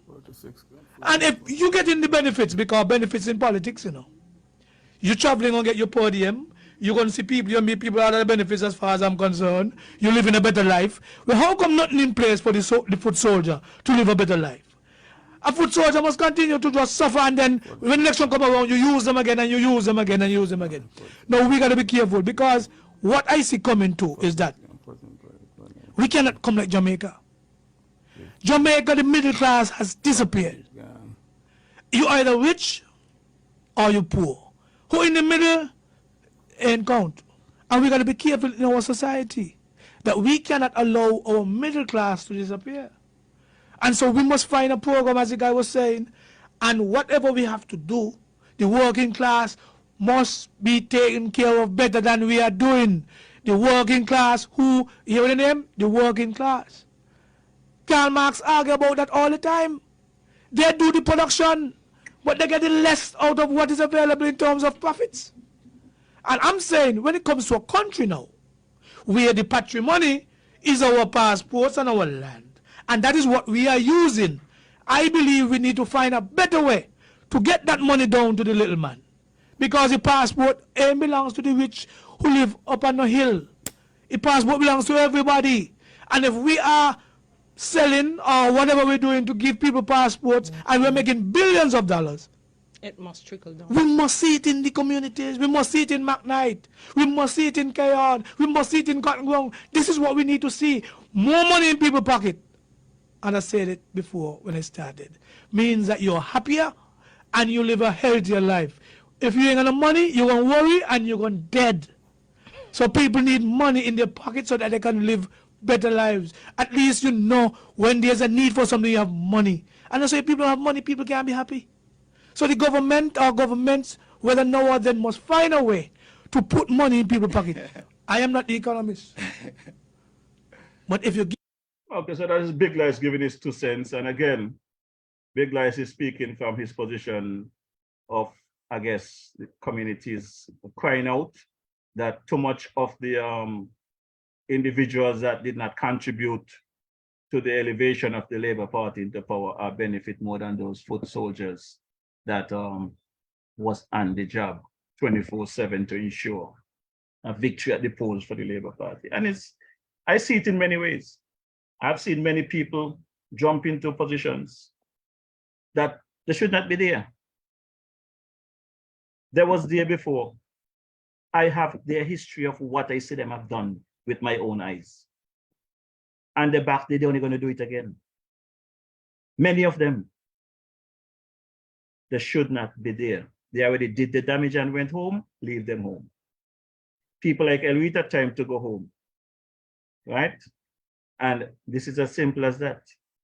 Now, I'm getting close to the 8 o'clock hour, so I have a few more clips to drop. So this one, it's kind of amazing to me because recently there was 2 conventions in St. Kitts. The first one was by the Labour Party. And if I'm wrong, your Labour stalwarts like General and them, feel free to correct me. But as close as they say Baby Brantley and the Prime Minister and the Labour Party is cushy, according to the reports I received, there was no one from the CCM that came down to the Labour convention. But the PAM convention, there was representative from the Concerned Citizen Movement, CCM, in the likes of the chairman, if nothing else, of the party, to assure and affirm the PAM that they're still with them. They campaigned together in the campaign for the election. PAM might not have done well to form the government, but while they're kissing with Labour and hugging up with Labour, they're telling PAM, don't worry, we got your back, we know what we're doing. So take a listen to Troy Liburd. Troy Liburd to give us some greetings from the Concerned Citizens Movement, our sister parties over there in Nevis.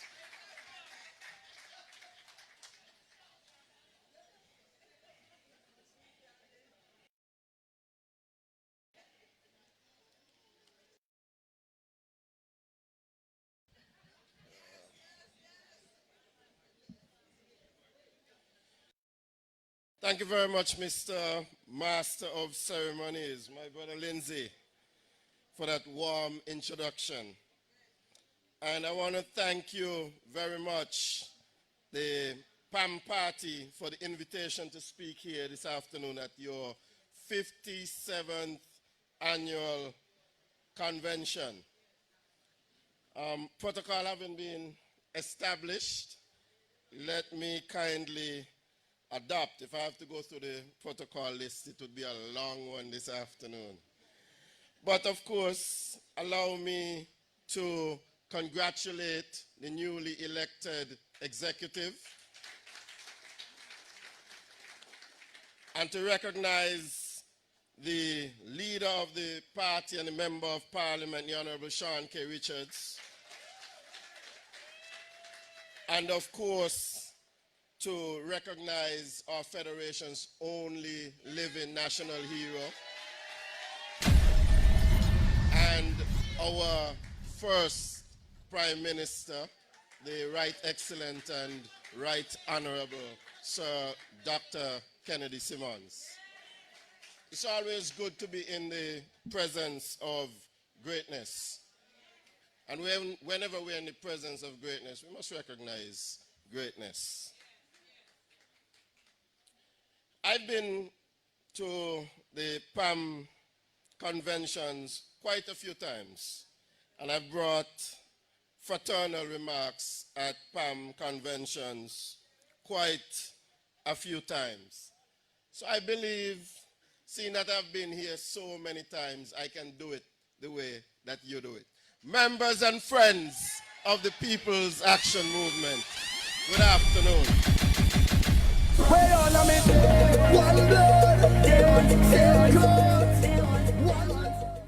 I wonder if you're all going to work with me. I want to say what the gentleman just said. You know, Isa.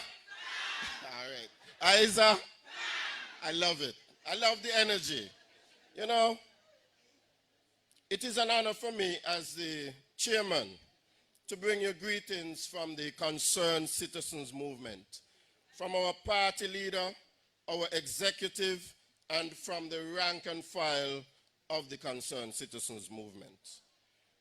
Reflect, re-engage, revitalize. To my mind, this is a very fitting theme and one that recognizes the current circumstances in our federation.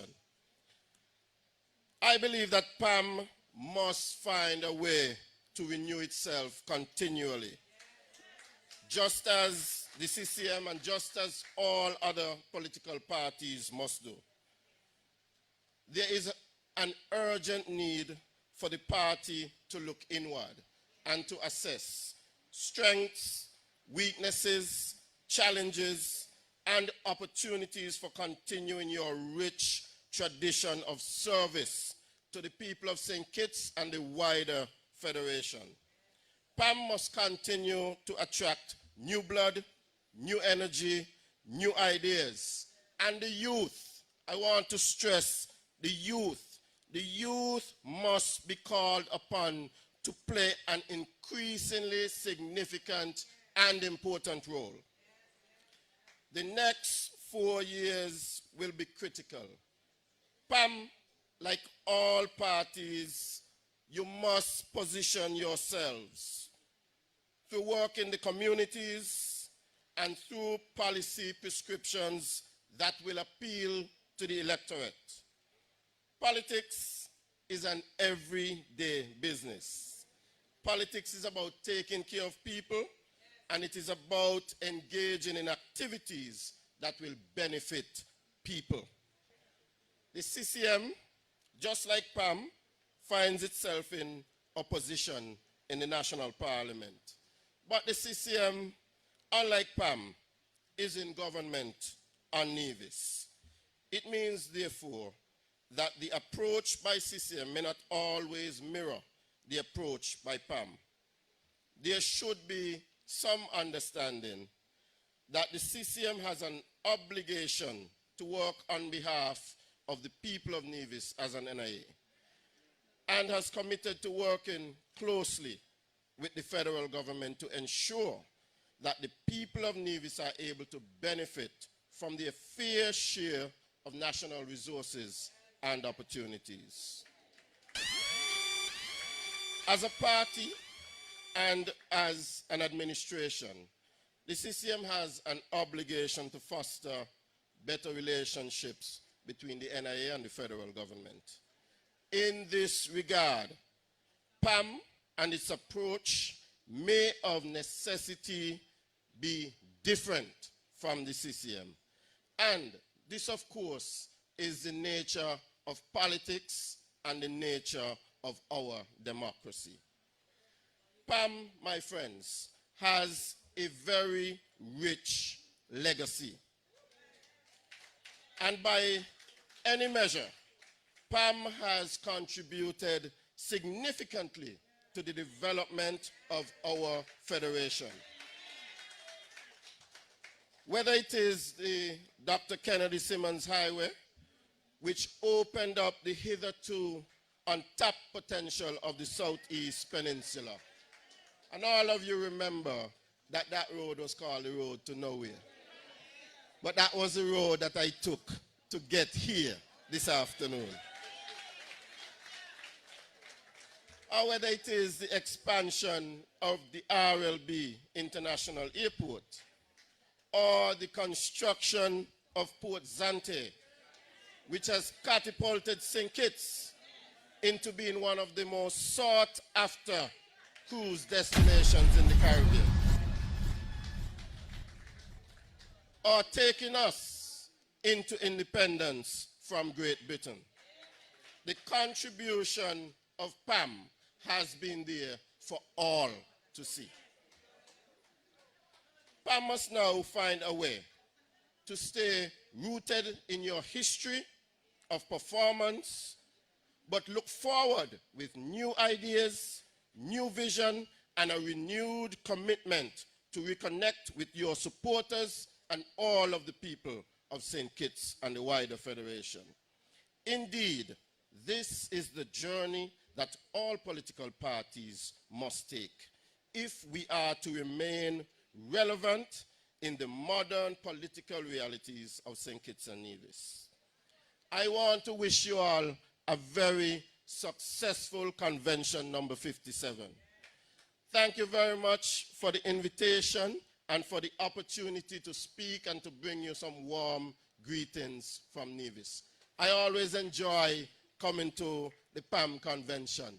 I love the energy. So I want to say it one more time. I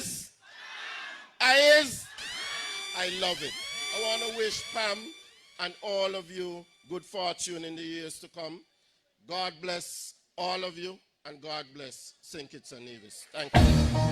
I would hope that Dr. Joe is paying close attention, or the Labor administration in general is paying close attention to this play. So the deputy, well, the chairman of CCM, the chairman of the Concerned Citizen Movement, was sent to St. Kitts by his leader, Baby Brantley, Premier Mark Brantley, right, to speak with his partners and to give support to the People's Action Movement. And in his speech, he was so careful, as he did not want to mention Baby Brantley's name in his speech.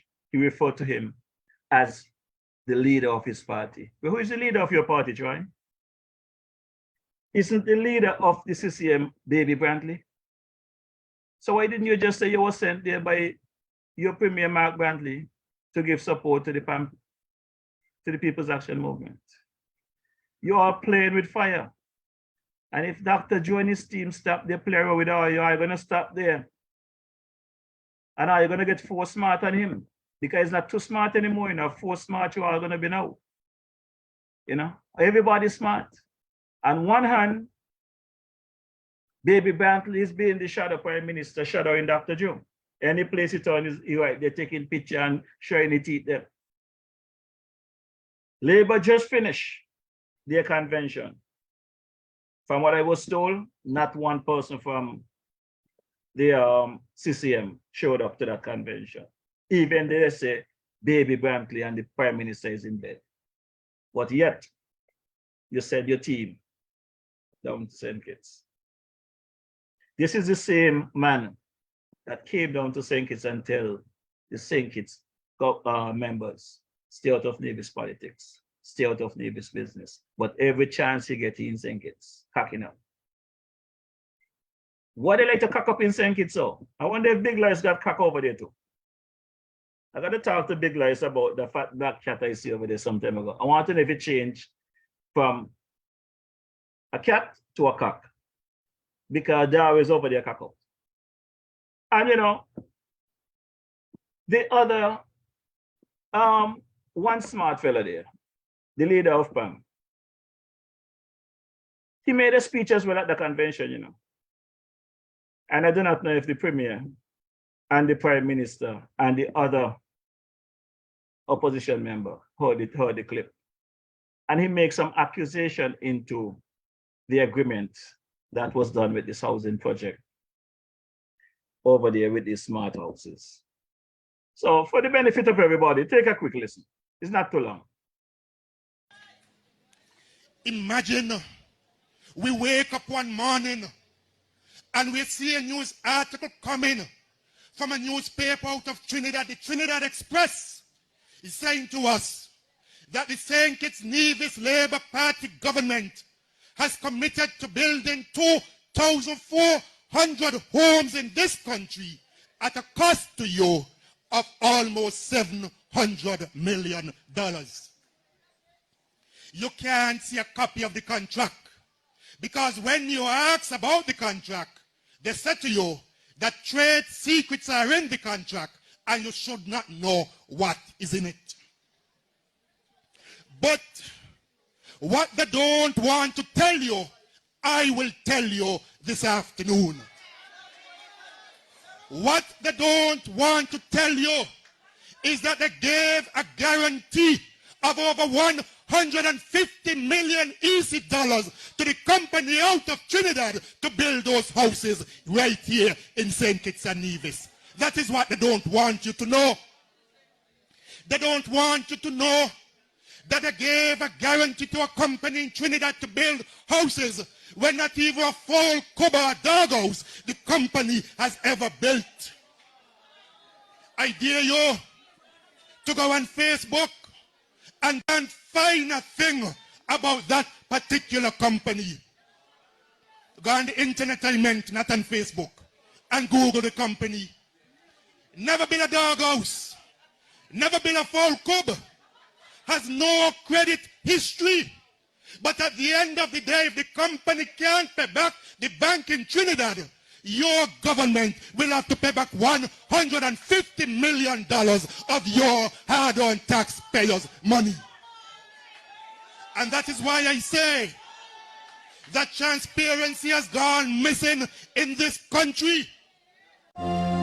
Yes, man, that was Sean doing his thing. But while Sean talking about contract and not giving out information, I wonder if Sean forget it was under the Team Unity administration right after COVID.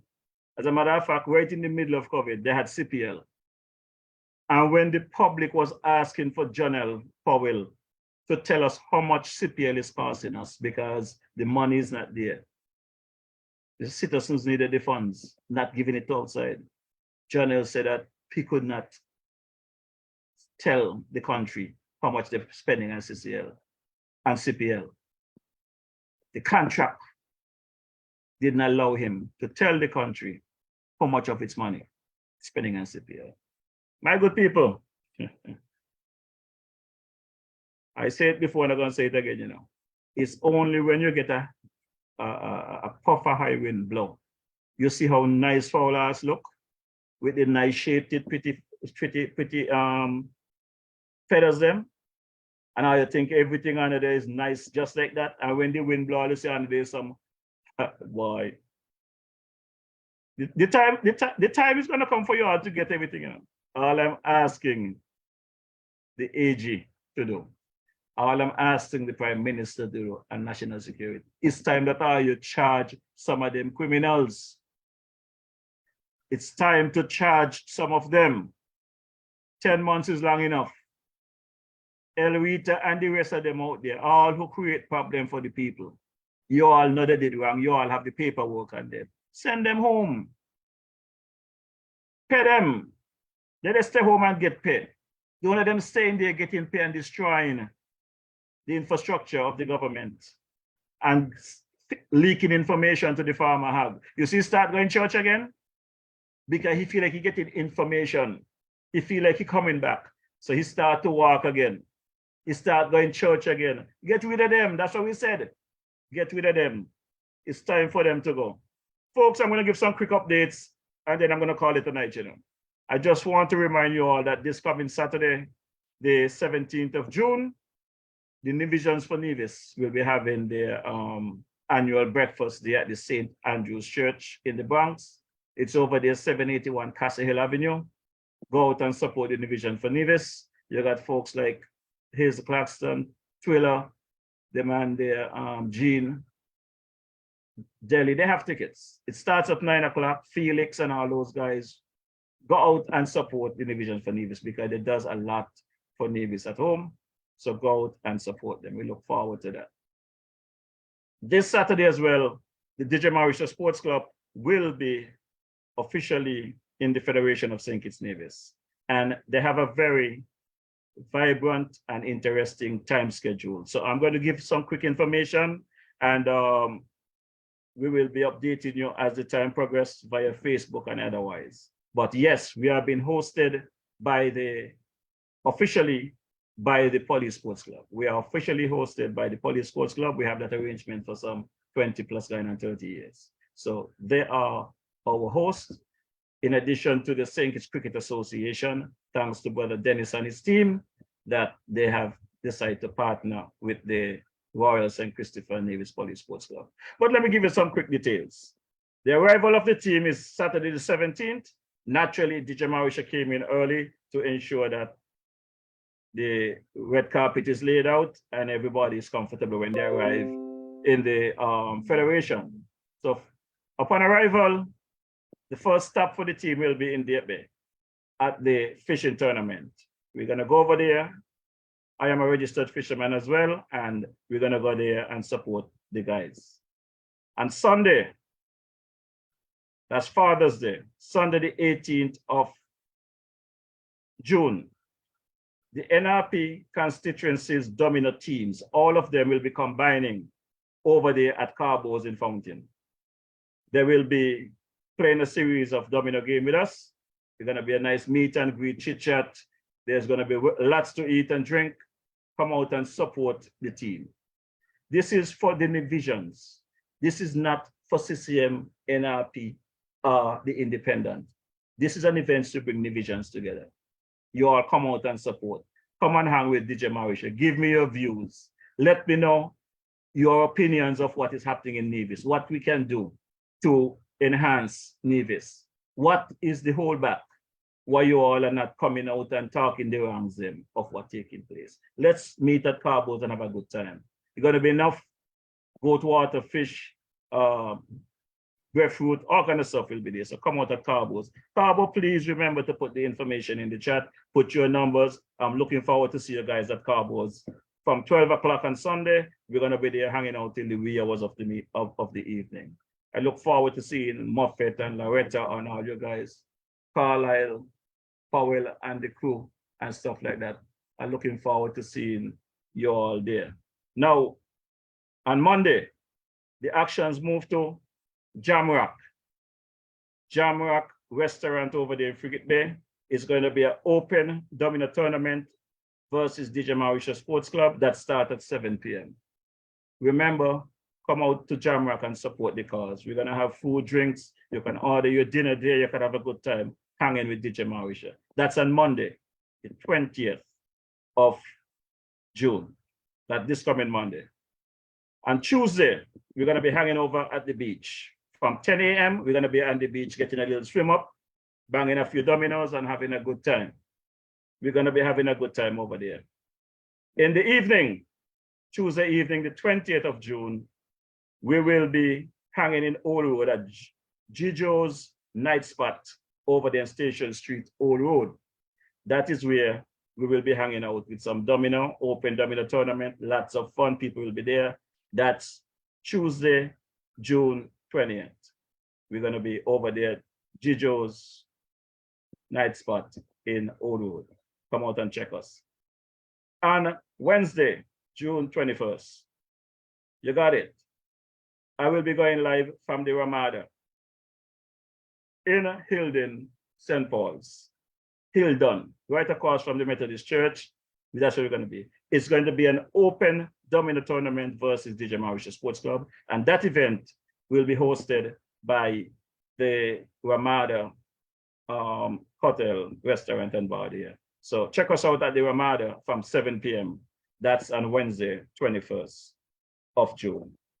22nd, 23rd, 24th will be music festival. So we're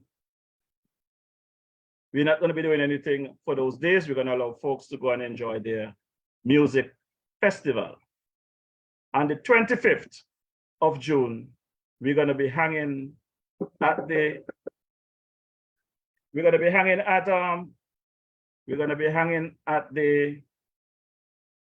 park there in Newton Ground. We'll be playing some cricket at Breeze Park in Newton Ground, hosted by the Newton Ground cricket team.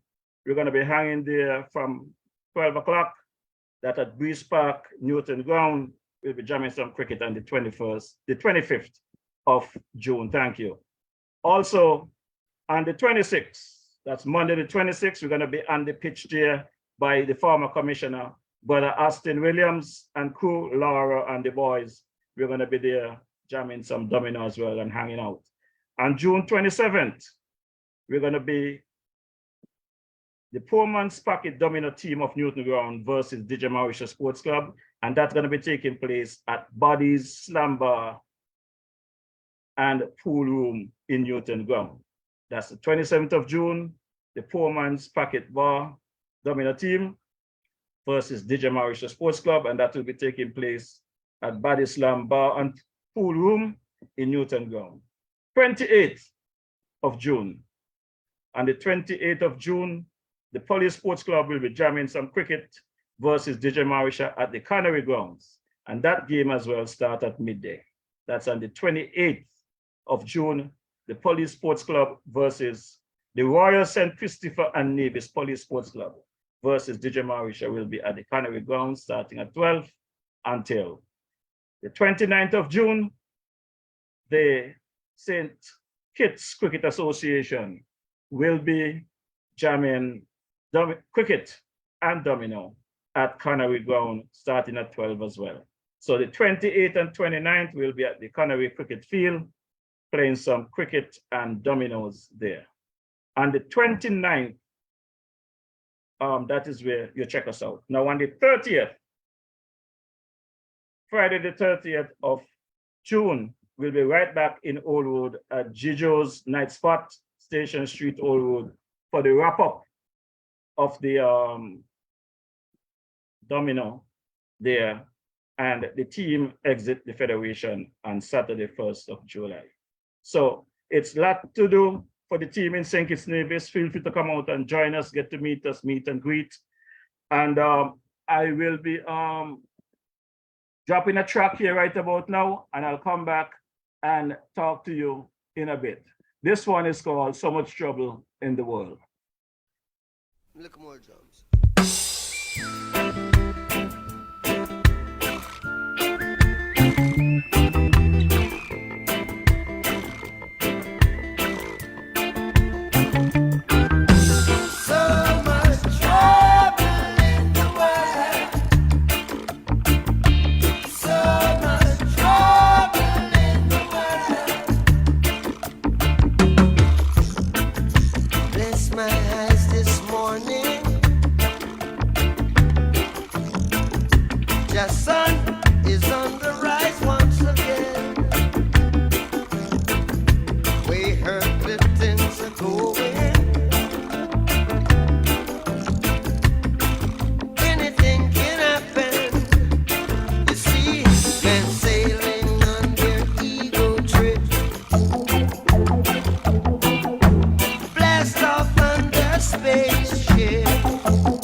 Yes, there's so much trouble in the world, and we are part of the problem, because some of us don't really listen. I see someone put something in the chat there. and ask if there is nothing in Nevis. I don't think anybody would expect me to come across to the Federation and don't do something in Nevis. Nevis has to get a piece of the action. As a matter of fact, Nevis is getting an early piece of the action, if not getting the best of the action, as a matter of fact, because they're going to catch us in our early stage upon arrival. That will be, Nevis will be our second stop on the tour. So let me just run through it real quick so that folks will know what's going on again, for those of you who did not pick up what went down. DJ Mauritius Sports Club itinerary for the next 2 weeks. The team will be arriving in St. Kitts this Saturday, June 17th. Our first stop will be Dieppe Bay at the fishing tournament on Saturday. Upon arrival, that is our first stop. And on Sunday, June 18th, Father's Day, our second stop will be at Carbos in Fountain Nevis, where the NRP constituencies dominant teams will combine versus DJ Mauritius Sports Club for a fun afternoon meet and greet. And a lot of things will be happening there in Nevis. So that starts at midday, and the 18th day at Carbos in Fountain. And the 19th will be at the Jamrock restaurant in Frigate Bay. That starts at 7 p.m. So remember, Jamrock restaurant on Monday, that's in Frigate Bay. And the 20th will be at the beach at 10 a.m. over at Frigate Bay, having some fun with the police sports team. And on during the evening, we'll be over at Gijo's Night Spot at Station Street Old Road. That starts at 7 as well. And on the 21st, there'll be an open domino tournament at the Ramada over there in Hilden. It's called Hildon, across from the Methodist Church in St. Paul's area. For the music festival dates, the 22nd, 23rd, and 24th, we take a rest and give folks a chance to go to the music festival. We get back into gear on the 25th, Sunday the 25th, at Breeze Park in Newton Ground. We'll be playing versus the Newton Ground cricket team. And the 26th, we'll be joining the dancing commissioner, Brother Aston Williams, at his place for some domino and fun games there. And the 26th, starting at 7 p.m. as well. On June 27th, we'll be at the Poor Man's Packet Bar. We'll be playing versus the Poor Man's Packet domino team versus DJ Mauritius Sports Club at Body Slam Bar and Pool Room in Newton Ground. And the 28th, the Police Sports Club cricket team will be hosting us in Canary starting at 12. On the 29th, the St. Kitts Cricket Association will be hosting us at the same venue starting at 12. On June 30th, we'll be back at the Gijo's Night Spot in Station Street Old Road for some dominoes starting at 7.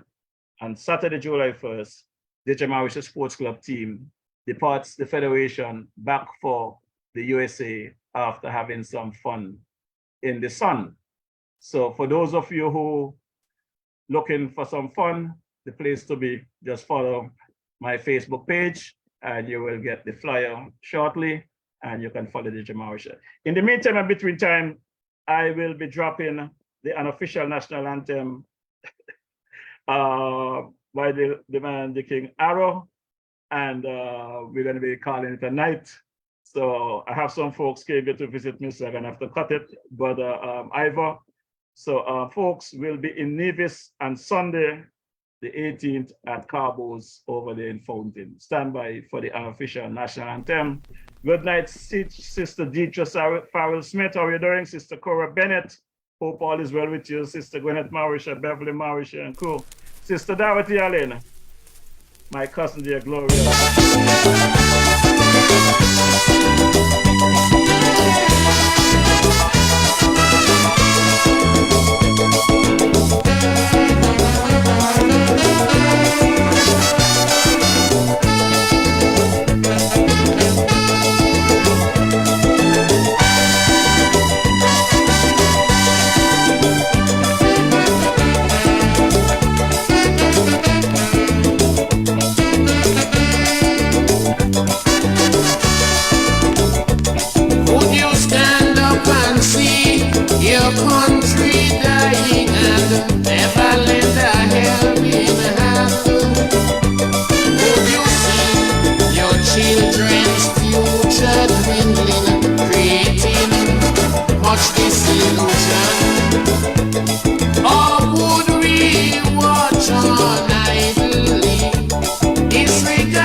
mistakes.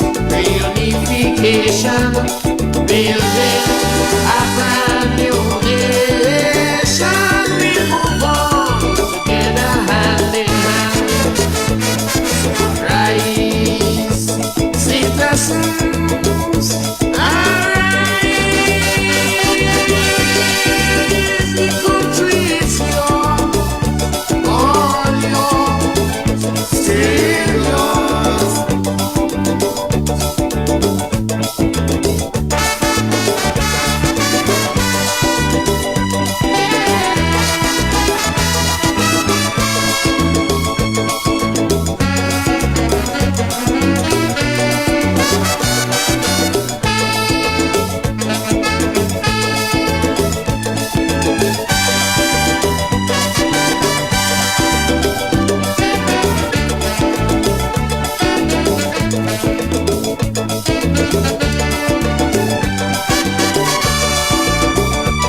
Can your conscience be clear? Indulging corruption or misusing public office, being accused of unemployment and crimes, or disrupting a citizen's peace. Oh, my country in disharmony, separated politically. Hatred for a brother, cannot love each other. No, I say no, not at all. Citizens, let's unite and stand up for rights, all our lives and our lives. Let us reintegrate and correct our mistakes. Reunification, building a brand new nation. We'll move on together hand in hand. So rise, citizens, arise. The country is yours, all yours, still yours.